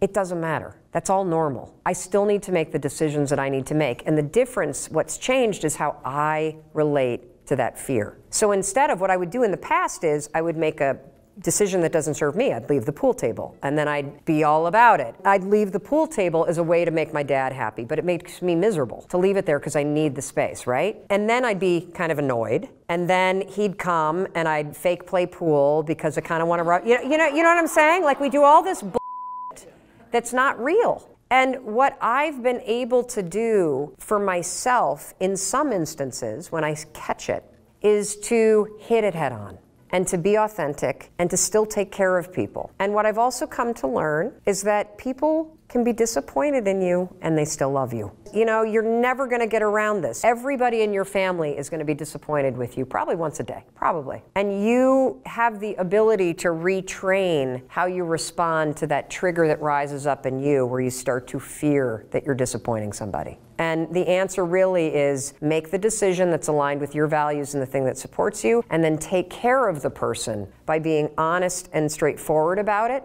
dealing with their disappointment head on, because that's really the adult thing to do, and that's what you do when you love somebody. The way we've all been handling it, myself included, is manipulation, lying, resentment, withholding, and that doesn't serve anybody. I believe with all of my heart and being that every man, woman, child, person, grandparent, everybody should infuse their days with habits of celebration and self-confidence. And the fastest and easiest and most science-backed way to quickly start to change how you see yourself is by adopting a simple habit of high-fiving your reflection in the mirror every single morning. Now, I know exactly what you're thinking. Are you serious, Mel Robbins? That is the stupidest thing I've ever heard in my entire life. I know it sounds dumb. But the reason why your first instinct when you think about waking up, whether you're in your robe or your underwear, or your PJs or your birthday suit, and walking into that bathroom and having a moment with yourself and raising your hand and high-fiving yourself, is because your self-confidence is in the gutter. You believe some garbage about yourself. You think you're a bad person, or you're unworthy, or you're ugly, or nobody likes you. Or how about this one? This was the story of my life. I have f***ed up my life so badly, I might as well just flush it down the toilet.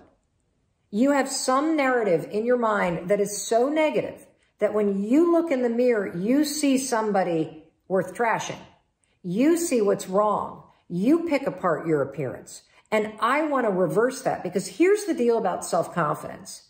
Self-confidence begins with you. You realize the word self is in there, right? I can't give you confidence. I can give you a little boost. I can give you tools. I can encourage you. But confidence is forged in fire. It's something that's within you. And here's the thing I want you to realize about confidence. You are a confident person. That's why you miss feeling that way. You can only miss what you know. You've just been blocked from the feeling of it. And wherever you are right now in your life, I'm telling you, confidence is in there. You just got to figure out how to tap into it. And you've been building confidence all along, by the way. Every time that you have fallen on your face, or you've tried something and failed, or you've gone out and thought you found the love of your life, and then your heart's broken, and then you pick yourself up again, and then you dust yourself. You're building confidence the entire time, because confidence is not built on the high days. Confidence is built on the low ones. Confidence is built when you are struggling. Because when you see yourself go for something and fall, when you see yourself try and get knocked down, when you see yourself stand back up after getting abused or traumatized or discriminated against and moving ahead, you are building this reserve within yourself where you know you can rely on yourself. You know you can face hard things and you can keep moving forward. You know you have your own back. So it's in there. Your life has been helping you build it. Now you got to just dig in and tap into it and use it to shut that critic up in your head. So the way you're going to do that is every morning, I'm not kidding, you're going to raise your hand in the mirror and high five yourself. Look at how many people are doing this. You're not the only one. For 5 mornings in a row, I want you to high five yourself. And when you do this, I want you to use the hashtag high five challenge. You know what's happening when you raise your hand up in the mirror? You are taking the lifetime positive association that you have with cheering for other people, believing in other people, celebrating other people, saying, let's go to other people. And you are marrying that positive association with your reflection. It is impossible to raise your hand in the mirror and go, I suck. You can't do it.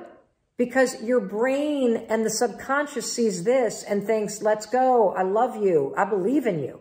And when you do this every single morning, something incredible happens. First of all, you're not going to leave your bathroom feeling like you're dragging a boulder. You're going to leave there feeling like the wind's at your back.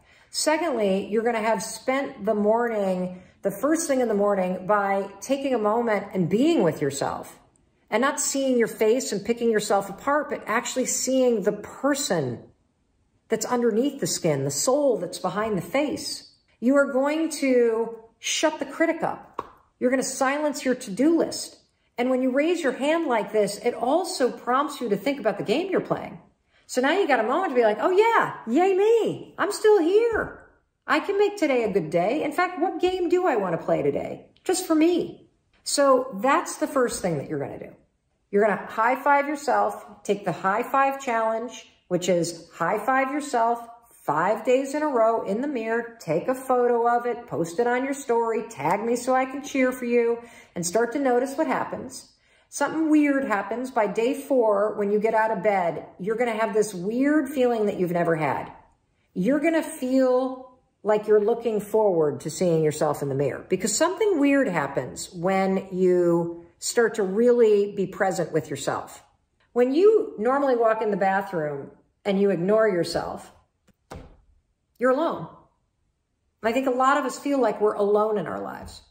When you start to see yourself, you literally, oh, hey, hi there, Mel Robbins. How you doing? You now, as you look forward, oh, hey, girl, how you doing? Hi, Mel Robbins. Oh, hey, let's go. I believe in you. Gonna have a great day. It's almost like when your neighbor waves to you. You're seeing yourself. You know, now that I've been doing this for a year, I don't feel like I'm alone. I feel like I've got myself and I've got my own back. I feel like this person that I see in the mirror is the one person that's going to be with me for my entire life. So I better cheer for her. I better celebrate her. I better encourage her and love her. And that's what you're doing when you do this every morning to yourself. And there are mornings where I stand in my underwear at my bathroom sink and even I don't have a word to say to myself. But I can always do this.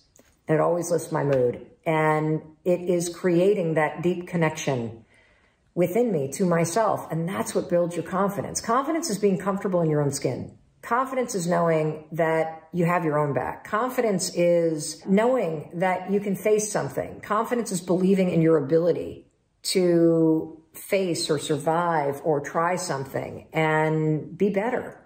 And confidence is being willing to try. And all of those things happen when you raise your hand every single morning. The second thing that you should do is you got to be honest with yourself. If there are things about your appearance that are within your control, whether it is the shape that you're in, whether it's the health choices that you're making, whether it's how you take care of yourself in terms of self-love, and you're not taking action in those areas, the lack of action says to your brain, you don't care about yourself. And so what I want you to do is pick one thing, one behavior that you could do every day. The high five's one of them. Pick another one. And I want you to practice doing it. And it's a behavior. If you think about the person that you want to become, what's that person do every day that you don't do right now? And when you start to do the thing that the person you want to become is doing, you leverage something called behavioral activation therapy. And that is a whole body of research that says when you act like the person you want to become, it's the most powerful way to change a habit. It's even better therapy than talk therapy because the action proves to your brain that you're becoming that person. You're seeing the change through the action, and so then the brain catches up and starts to relate to you like a person that's confident, or a person who adores their appearance, or a person that celebrates themselves exactly as they are. So try those two things. Make sure you tag me online when you do the high five challenge, and I know it's going to work. Today's coffee talk is all about feeling the fear and doing it anyway. And I'm sure you've heard that statement, right? Feel the fear. And the thing that I want to talk to you about today is that there is not only a lot of inspiration behind that statement, feel the fear, but there's also a lot of science behind it. And that's what we're going to talk about today, that if you want to get through and break through your fears that are holding you back, you're going to need to learn to feel the fear and do it anyway. You know, yesterday, I also want to just say that we talked about, oh no, it wasn't yesterday. Was it yesterday? Did we go live yesterday? I'm having a hard time remembering what's going on in my life because I've been on the road since Sunday. I'm now in Miami. Yesterday, we talked about living your passion, and a lot of you were confused about where to turn in your life if you don't know how to live with more passion. A lot of you keep saying you want to find your passion. And so I want to remind you about the fact that if you missed yesterday's training, it's a really important one about the definition of passion, because passion is something that's in you. It's something that you unlock. It's something that you release. It is not something that you go and find outside of you. It's something you tap into inside of you. If you missed that training, make sure you go to Facebook or go to YouTube, and you can watch that training in full. It's a super, super, super important one. But today we're going to be talking about feel the fear, because what you're going to learn today is that we tend to think about fear as something that's up here, that the fears are all in our heads. Well, the truth is your body feels fear and remembers fear and senses fear way before your mind does. And the reason why I want to talk to you about this is because, as many of you know, we have a brand new audiobook that just launched with Audible Originals. So Audible Originals is an imprint inside of Audible. We are a major partner of Audible's, and we just released a brand new audiobook. It's their #1 new release on Audible called Take Control of Your Life: How to Silence Fear and Win the Mental Game. And there were some unbelievable things that I learned and that my team learned and that we're now sharing with you in doing that project. So Take Control of Your Life isn't your typical audiobook. It's not me just reading a book that I wrote. What Take Control of Your Life is Take Control of Your Life is a live coaching and takeaway program that's 10 hours long. And so there are 6 people that you meet when you listen to Take Control of Your Life.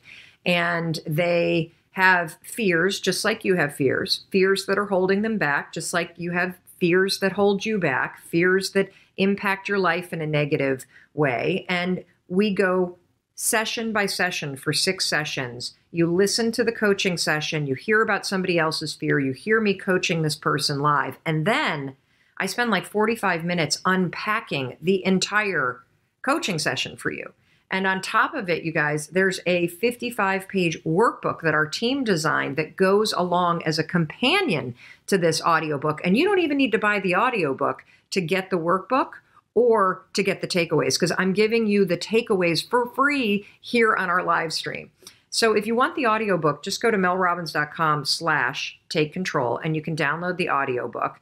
And what I'm going to talk to you about today is I'm going to talk to you about the session that we did with Heather in Take Control of Your Life. And it's a really incredible session because Heather is held back at work, because what happens is when she has to have a really difficult conversation, when there's something that she wants to talk to her boss about, when there's a conflict with one of her colleagues. You ever have a conflict with your colleagues at work?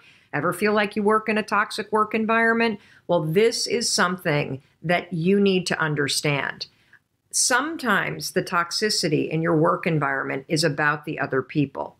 And sometimes the toxicity in your work environment or in your life environment or your friend environment is about stored memories in your body from your childhood. I know it's crazy stuff, because the saying, feel the fear and do it anyway, it's true, because your body feels situations that set you, that put you in a state of being afraid before your mind catches up and starts thinking about what you're afraid of. And so one of the key takeaways from Take Control, and one of the things that I want to teach you today, is that if you start to tune into your body and you start to notice the signals that your body is sending to you in your day-to-day life, signals like butterflies in your stomach, signals like feeling a rush of energy up to your neck, signals like your armpits sweating, signals like your hands getting sweaty, signals that your body is stepping and noticing a situation that reminds it of your past. Learning how to read those signals that, oh my God, here goes my body. My body is starting to recognize that this is a situation that puts me on edge. Recognizing those signals first and slowing the body response down before your brain starts to go, oh my God, oh my God, oh my God, oh my God. That is a critical skill in taking control of your life. Do you feel like you worry too much? Do you feel like you live in your head too much? Do you wish that your mind was a more positive place? You know, my daughter and I are here in Miami, and I'm just like you. My mind can be my worst enemy. I was laying in bed last night and I had fallen asleep and I kept waking up. And you know what I was thinking about? I was waking up because I could hear people in the hallway kind of coming in from a late night of partying. And you know what the first thing that my mind defaulted to? There being a fire in the hotel. And I started having these visions of my daughter and I going down the stairwell and getting trapped. And then I had visions of us being on the balcony on this room and fire kind of engulfing. And what are we doing? Are we tying a rope? I mean, it's just insanity, absolute insanity.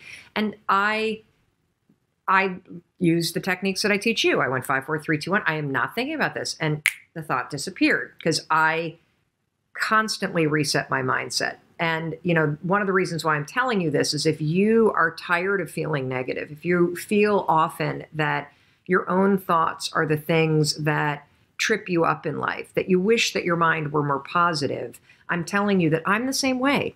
Just because I teach this stuff, just because I study this, just because I do what I do for a living, doesn't make me immune to what it means to be human. And what it means to be human is that your brain and your body want you to survive. Your brain and your body remember situations that scare the daylights out of you. Your brain and your body try to talk you out of anything that makes you feel risky. And your brain, given that it has been trained by situations in the past, and given that you allow it to worry all the time, you have a habit of doing it, if you're not careful and you're not deliberate, your brain will default to scary crap like mine was last night. That doesn't mean you're broken. It means that your brain is thinking something that's broken, and it's time for you to reset your mindset and pull it back. I literally have struggled with anxiety my entire life. And anxiety, for this conversation, the way I define it is the habit of worrying spiraled out of control. You know, you may say that you are a worrier. That's not true. You have a habit of worrying. A habit is a pattern of behavior or thinking that you repeat without realizing it. So anxiety happens when that pattern of worrying about things spirals out of control, and now it starts to marry and manifest itself with physical sensations too. That's all that it is. I know that I say that's all that it is. Me personally, I struggled with anxiety, I think my entire life. It became quite acute when I was in my late teens and early 20s. I became medicated in the middle of law school. I took Zoloft for 2 decades. When our first daughter was born, who is now 17, the postpartum depression and the cascading panic was so terrible that not only was I medicated and couldn't breastfeed, but I couldn't be left alone with her. Wow. So when I say you can cure yourself of anxiety, I don't say that lightly. 4 years ago, after I had been using the 5-second rule to change my behavior, how I spoke to my husband, how I negotiate in business meetings, how I conduct sales, the kind of parent that I am, my health habits, my eating habits, curbing the drinking, I thought, I wonder if I can use this 5, 4, 3, 2, 1 thing to get control of my thought patterns. Not my behavior patterns, my thought patterns. Yes, you can. Wow. So we're gonna build this conversation, because I want to start with something we can all relate to, and that is, how do you stop worrying and how do you stop listening to self-doubt? This is how you're going to do it. So all day long, you're going to have moments where your thoughts drift. And I use that word on purpose, because for me, there is a physical sensation when you start to use the 5-second rule and you start to wake up, not only on time in the morning, but you wake up to your life and the opportunities in your life. Your thoughts drift. Like, you'll just be hanging out with your friends, and then suddenly you're like, I'm not sure that person likes me anymore. I haven't heard from my kids lately. I wonder if they're dead, or, as a check, like, you just start worrying about stuff. Why? Because it's a habit. Because when you're not paying attention, your brain shifts from you being a decision maker and paying attention to you just kind of spinning things on autopilot, and one of your habits is worrying. The second you wake up and you notice, holy cow, I'm talking some negative garbage to myself right now. 5, 4, 3, 2, 1. You've just shifted the part of the brain that you're using. You've shifted from the basal ganglia, which is where your habit loops are spinning, and you've awakened your prefrontal cortex. You've also interrupted that pattern. Now what you're going to do, because your mind is actually ready to receive a different thought because of the counting, now you can put in an anchor thought. Like if you have a mantra, if you've got a vision about the way that your business is going to turn out in 5 years, if you just have a thought that makes you really happy and proud, insert that. Now, why does this work? It works because of the counting. And I'm not kidding. We know, based on research, that positive thinking alone, not effective. In some instances, trying to force yourself to think positive can actually make the worries worse. Why? Well, the reason why is because it's really hard to just change the channel. What we have to do first is basically interrupt it and turn off the TV and then turn it back on with the prefrontal cortex awakened. So the counting is essential. And so you can start using this today. You catch yourself talking garbage to yourself, because we all know if I were to put a speaker on your head and broadcast, you'd be sitting here in the audience, you'd be in an insane asylum, because the crap that you say to yourself is insane. And the problem is we listen to it. You'll be in a sales meeting and you'll be undermining yourself. They're not going to buy. Oh my gosh, I'm in trouble. You're not even present. 5, 4, 3, 2, 1. Switch it back. Get back to that vision that you have about toasting your success, or this customer being really happy, or you being proud of yourself. Whatever that vision may be, you can control your thoughts. And this is not just us talking about it. This is a tool that you can use. So let's take it a step further. So worrying, if you let it go unchecked, what will happen is you will get used to worrying. You will get used to living in a state where you're slightly agitated all the time. Let me talk a little bit about agitation. So what we know based on research is that physically, in your body, so physiologically, being excited is the exact same thing as being afraid. Let me say that again, because it is so important. In your body, being excited is the exact same thing as being afraid. Your body doesn't know the damn difference. Your heart races, your armpits sweat, you're like, you may get tight in your throat. Your cheeks may get pink like mine do when I get excited. The only difference between excitement and fear is what your brain says. And the problem is, if you have a habit of worrying, guess what you're going to tell yourself is going on? That you're like freaking out, that you're not excited, that something must be wrong. Oh gosh, why would you say something's wrong? Because you got a habit of saying that all the time. Even as I became a speaker for a living, or I'd be on CNN, when I first started doing it, I would be freaking out backstage. But even though, just last week, he's standing backstage, about to go on, 8,000 people, heart races, armpit sweat, my hands get clammy. I'm not nervous though, not at all. I'm excited. And so I developed this technique, and research out of Harvard, not based on my technique, but something very similar, proves that if you basically, right before you're about to do something, take a test, run a race, public speaking, a business negotiation, ask somebody to marry you, whatever it may be that gets your heart racing, just do this. Go, I'm excited. I'm excited to give that speech. I'm excited to ask him or her. I'm excited to do this race. I'm excited. Because what happens is you give your brain context, so your brain doesn't escalate the stuff going on in your body. Your brain's not worried. Make sense? Yeah. So you can combine this with the 5-second rule. So we know how to do worrying. You catch your thoughts drift, 5, 4, 3, 2, 1, anchor thought. If you start to feel your heart racing, 5, 4, 3, 2, 1 to awaken the prefrontal cortex, and then start going, I'm really excited to do this. I'm really excited to do this. Another technique that you can use is ask, I think they call it interrogatory questions, where instead of giving yourself a pep talk, say, well, why am I ready to do this? Why am I ready? Because that'll force you to answer the question, which then convinces you. So why am I ready to close this sale?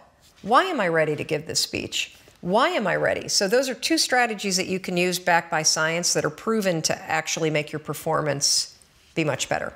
Now let's take it a step further to anxiety. So anxiety is what happens when the habit of worrying spins out of control your body gets really agitated, and then you allow your mind to escalate it into a full-blown panic attack. So for those of you that have not had the pleasure of having a panic attack, let me explain what it's like. So have you ever been in your car and you're driving down the road and you go to change lanes and all of a sudden there's like, oh my God, there's a car right there, right? And you swerve a little bit and then your heart's like, and you may sweat a little bit and you grip the wheel really tight and you're super locked in on the road ahead of you. But then that car pulls away and the near miss scenario passes and your mind starts going, okay, you're all right now. Right. You're all right now. That's it. That's all. That's what a panic attack is, only it happens while you're standing in front of your coffee pot. Seriously. You have that same, oh my God, what behind that? And your heart's racing, and the problem for your brain is that your brain can't look around and say, holy cow, we almost got hit by a car. Right. Your brain's saying, what the hell is wrong with her? She's making coffee and she's freaking out. And so now your brain has a problem, because what's your brain's job? It's designed to protect you. So your brain will now do whatever it can to magnify the problem. Remember, we talked about the spotlight effect. It'll start telling you all kinds of crazy stuff because it can't figure out contextually what the hell's going on. She's just making coffee, now her heart is racing and she's breathing really. Holy cow, maybe she is having a heart attack. A lot of people that have panic attacks say, I think I'm dying, oh my God, what's happening? Wow. Or you'll see them do the deer in the headlights thing where they got to get out of the room. That is the spotlight effect in your brain, now taking control and magnifying everything to get you out of whatever it was. So here's how you use the 5-second rule. You use it to stabilize your thoughts before the panic escalates. And then what happens is it drifts into worry and then it disappears. Right.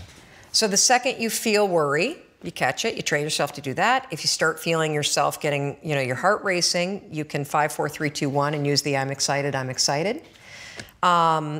If that doesn't work, literally 5, 4, 3, 2, 1, and just give yourself an anchor thought, literally, of you being okay. What is one thing that you know that you need to do that when you think about doing it, and a lot of times it's a conversation, when you think about doing it, you get a pit in your stomach. I want you to write in the comments, what is that thing that you are afraid to do?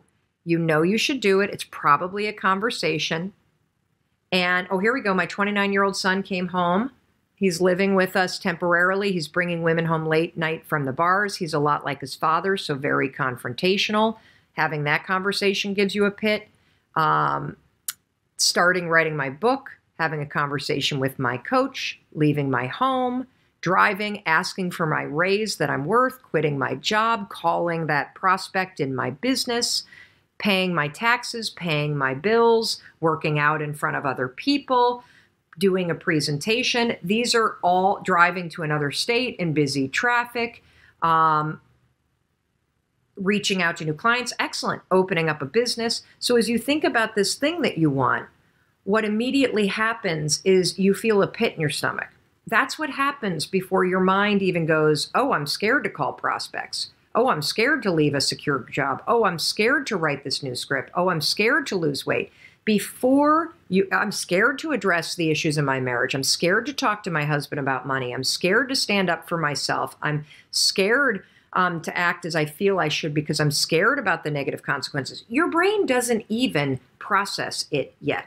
What happens is you have an idea about this thing that you know you need to do, and you immediately feel a pit in your stomach, or you feel your chest tighten, or you feel energy rise up into your neck, right? Your body is feeling the fear first. And believe it or not, part of the self-awareness and self-mastery and the ability to move your life forward is not only in 5, 4, 3, 2, 1, finding the instant motivation and courage to push yourself forward, but the true liberation and freedom is going to come when you start to understand the body signals that got programmed a long time ago in your body that are holding you back, and learning how in those moments when you get a pit in your stomach to recognize it and slow the body sensations down and then move forward before your mind starts talking you out of it. So a lot of what happens for us is you had situations when you were a kid, maybe your mom or your dad were really intense. Maybe you grew up in a very competitive household. Maybe you were the kind of kid that things were better in your house when you were seen but not heard. And so and your body remembers it. Your body remembers situations when your parents were yelling because as a kid, it feels traumatic. Your body remembers situations where in a classroom you were nervous or afraid to be called out or be seen. Your body remembers moments when you were embarrassed. And so what's interesting is that your body will now face any situation where you're about to be seen or you're about to speak up or you're about to do something where you're facing uncertainty or you're about to face judgment.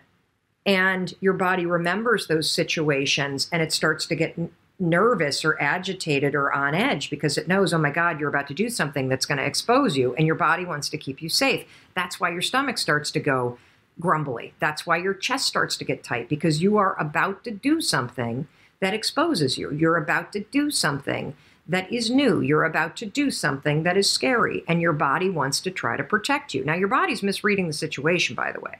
I want to tell you a little bit about the science. So there's this famous neuroscientist called Antonio Damasio, and he did a really interesting study where he discovered that our body senses fear before our mind even realizes it. And when fear or danger, speaking to your boss, calling a prospect, going to the gym when you're not proud of the way that you look, and it's not fear like terror.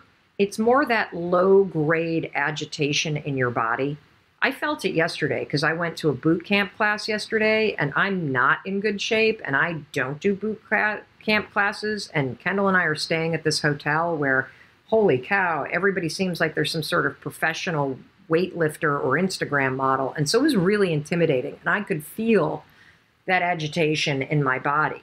That's the kind of fear I'm talking about. I'm not talking about the paralysis fear your life is threatened and you really are in a life or death situation. I'm talking about the low-grade agitation that is there when you're about to do something that makes you feel a little uncomfortable. So when fear or danger is sensed in the body, your body begins a stress response before your mind even catches up. And if you want to take control of your life, you got to take control of that physical state. And it starts with catching these moments, everyone, when you start to feel it, okay? And so for some of you, it may be a pit in the stomach. For some of you, it may be tightening in the chest. For Heather, who was one of the people I coached in Take Control, it was this massive wave of heat that went into her chest, tightness, a rash, and then she could start to feel that she was crying. You need to understand how do you react to situations that make you nervous. Write it in the comments. Write it in the comments. Is it a tightness in your stomach? Is it a tightness in your chest? Is it a deep, tense breathing? Is it a rash? Do your thoughts race? What is it that happens to you when you think about going in and talking to your boss about a raise? What is it that happens to you when you think about picking up the phone and calling a prospect in your business? Here's tightness in the chest, crying, shallow breathing. The heat wave comes on. My thoughts start to race. My tummy gets upset. Excellent, excellent. These are all physiological responses of your body getting in a state where it's about to pay attention. It doesn't mean that anything's going to go wrong. The problem is when you feel that chest, sweat, stomach drop, the shutting down, the nervous belly, when you feel that, you immediately assume something is wrong and you have trained yourself to do one of two things. Shut up or don't show up. That's it. That's it. And what we want you to do is I want you, when that happens, what I want you to do is go, oh, here's my body. Here's my body sensing something. Just call it out for what it is. And then I want you to slow your body down. I want you to take, and look, here's Ro the realtor. I used the 5-second rule to ask for a better commission split, and I got it. Good.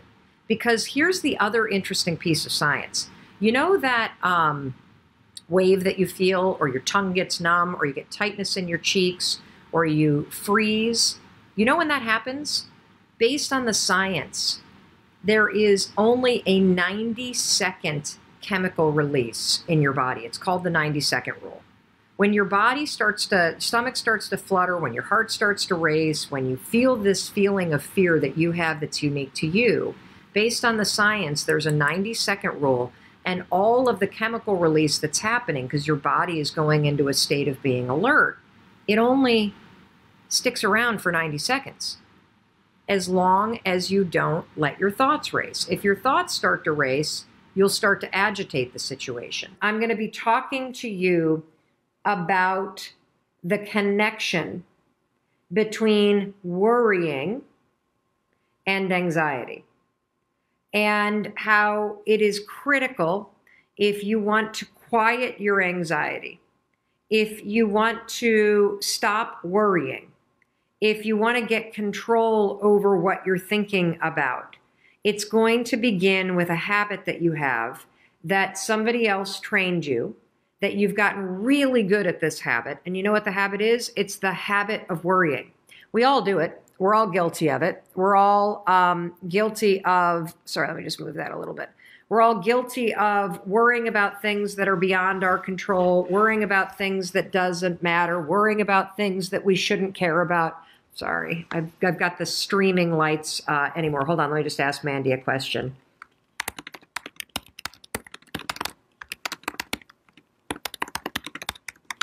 Worrying about all kinds of things that you shouldn't worry about. And it becomes a habit. It becomes a default way of thinking. And so in order to kick off Anxiety Week, I want to explain the connection between worrying and why that impacts anxiety. And now, since we're talking about anxiety, I have to be very clear about something, okay? I am not a therapist. I am an individual who struggled personally with anxiety for more than 2 decades. I took Zoloft, which was a lifesaver, and I strongly believe in trying medication when a professional believes that you are so in a hole mentally that medication will give you the ability to start to claw your way out of that hole. I have learned so much about anxiety because of my own struggles, and 5 years ago, I trained myself to be a deliberate thinker, just like I'm training you to be a deliberate thinker in this program. And through everything that I am about to teach you, and all of the strategies that you're about to learn, I learned all of these by researching anxiety. And I road tested them on myself while I was still in therapy. And I then started going off of my medication. And as my mindset reset and as my thinking patterns became more positive and stronger and healthier, I was able to completely cure myself of anxiety. And I say that with the utmost of relief and confidence. And I have also gone on to use these exact same techniques that I'm going to teach you to help my children deal with their anxieties. I've written extensively about anxiety in the 5-Second Rule book, which is right behind me. We've sold almost 1 million copies of that book. It is the #1 self-published audiobook in the history of Audible. I'm so proud of it. And I speak at length about anxiety and using the 5-Second Rule to cure yourself of anxiety, okay? But I need to make it very clear that these training sessions are in no way a substitute for getting professional help. If you have the kind of clinical anxiety or you suffer from an anxiety disorder, it is paramount that you seek professional help from a therapist one-on-one, that you try remarkable therapies. I'm going to say it wrong, but it's EDRM or ERDM, which is the rapid eye movement therapy, incredibly helpful. And so don't be a hero. Don't go off your meds cold. Don't quit therapy because you think that this live training program is the answer. This live training program is a step. And this live training program for the next week in particular, while we talk about anxiety, you're going to be introduced to tools that are grounded in research and tools that have worked for millions of people and tools that you can take back to your therapist or take back to whatever counseling you get to help you become a deliberate thinker, which will help you quiet your anxiety, get control of it, and then ultimately cure it with the help of a professional if you have an anxiety disorder. So that said, please, please, please listen to everything that I'm about to tell you and try it, okay? Please try it because this stuff works if you practice it. And again, quieting anxiety, it's not an event. It's not a one and done. This is a process that you are going to repeat over and over and over again because the connection between anxiety and your mindset begins with your habit of worrying. We have a question from Twitter. Is worrying the same as overthinking? If you're overthinking about positive stuff and keeping yourself in an excited state, no, it's not.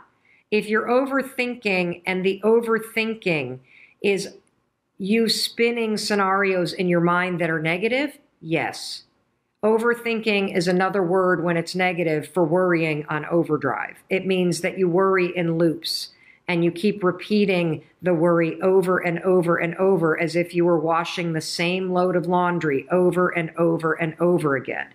And so we're starting with the habit of worrying about things that don't matter, worrying about things that you can't control, worrying about things that haven't happened yet, worrying about things that are far off in the future.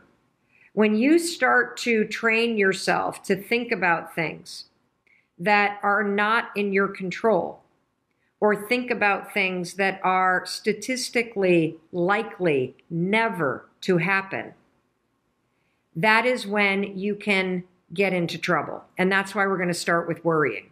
You see, worrying is when you allow your mind to default on autopilot and think about things that don't serve you. Think about things that are outside of your control. I'm going to give you an example that's very recent in my life. So I don't know, there were a bunch of you that noticed in the live streams that were on January 6th and January 7th, and I think January 5th. Many of you noticed that I had a lot of discoloration on my neck and I had what appeared to be a lump. And my own dermatologist pointed it out to me that I had a lump that was kind of like right here. Now, the second that somebody says lump, what are your thoughts default to automatically? The second somebody says you got a lump on your neck, cancer, of course. I've got some sort of disease that's going to kill me. And so what do I do when my thoughts go there? Well, then I start touching it and I start poking at it and I start pinching at it. And then I start asking everybody, do you see this lump on my neck? And asking people if they see a lump, that's a proactive action. That's a good idea. But the bad thing to do is to let your thoughts then default to thinking that you have cancer, to thinking that there's something wrong, to thinking that you're going to die, to thinking that this is going to be a major problem, to thinking that there's an emergency right now. And the problem with allowing your thoughts to go that way is because when you start to think about things, first of all, it's outside of my control if this is cancer or not. It's outside of my control right now if this is going to kill me. It's outside of my control right now whether or not a week from now when I go see my doctor, they're going to diagnose what is in my neck. Full disclosure, I saw my doctor. There's nothing wrong with me, okay? So if you allow your thoughts to constantly drift to the worst case scenario, what's going to happen as your thoughts spiral is your body is going to pick up on the fact that your thoughts are negative. Your body's going to pick up on the fact that your brain is worried. And what's going to happen if you allow your thoughts to spiral the way that mine started to about this silly little lump on my neck is that you will start to trigger agitation in your body. So when you start thinking negative things up here, you're going to start feeling negative things in here. You might feel a pit in your stomach. You might actually start to sweat. Your heart might start to race. Your throat might get tight. Your hands might get clammy. These are all telltale signs that you have now crossed from simply worrying in your mind to feeling physical agitation, which is anxiety. So that's the relationship between worrying about something, which is thinking negative thoughts about things that are outside your control, and anxiety, which is when those worries become physical agitation in your body caused by your thoughts. That's it.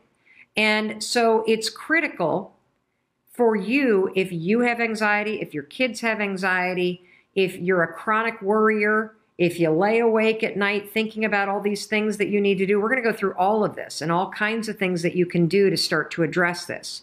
It is critical that you understand that there is a connection between the day-to-day anxiety that many of you feel. We're not talking about anxiety disorders here. We're talking about the day-to-day anxiety that you feel that is triggered by the worries in your own head, that is triggered by the overwhelm that you feel in your life. This is anxiety that you can quiet.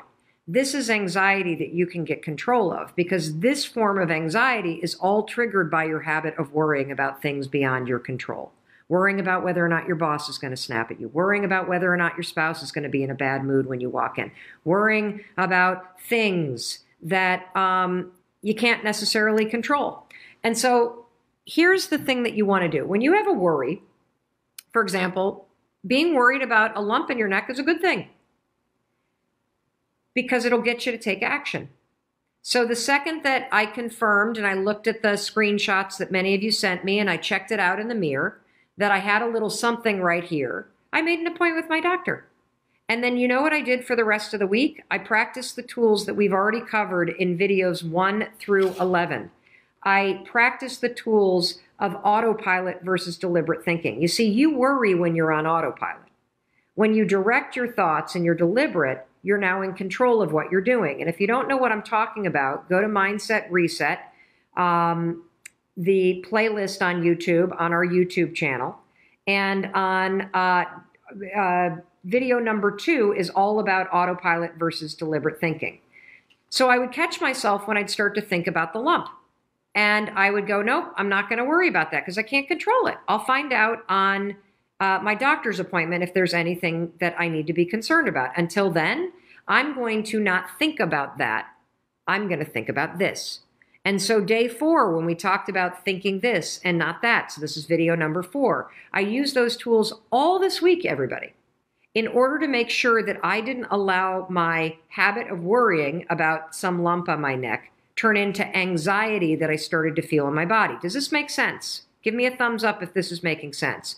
And by directing my thoughts, so whenever I'd start to think, oh, there's that lump, and I'd start to touch it again, which of course makes it bigger, I would go, wait a minute, hold on, nope, I'm not going to think about this.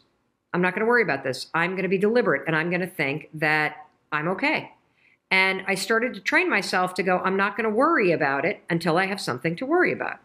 I'm going to make a doctor's appointment, and I will worry about it when there's something to worry about it. But for now, I'm just going to assume that it's totally fine, that there's nothing there, that maybe it's an insect bite or something like that that's gotten inflamed, and that's that. And you know what? It works. It works. And let's say that when I went to my doctor's appointment on Thursday, I got a bad diagnosis.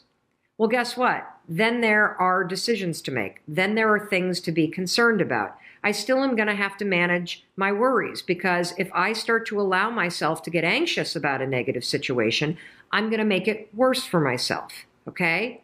Your anxiety and your worrying doesn't change the things you need to do to address any problem in your life or potential problem.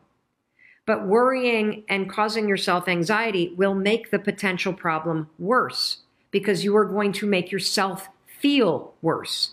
So it all begins with you and being deliberate about what you will allow yourself to think about and what you will not allow yourself to think about. Hey, it's Mel. Thank you so much for being here. If you enjoyed that video, by God, please subscribe because I don't want you to miss a thing. Thank you so much for being here. We've got so much amazing stuff coming. Thank you so much for sending this stuff to your friends and your family. I love you. We create these videos for you. So make sure you subscribe. Mwah.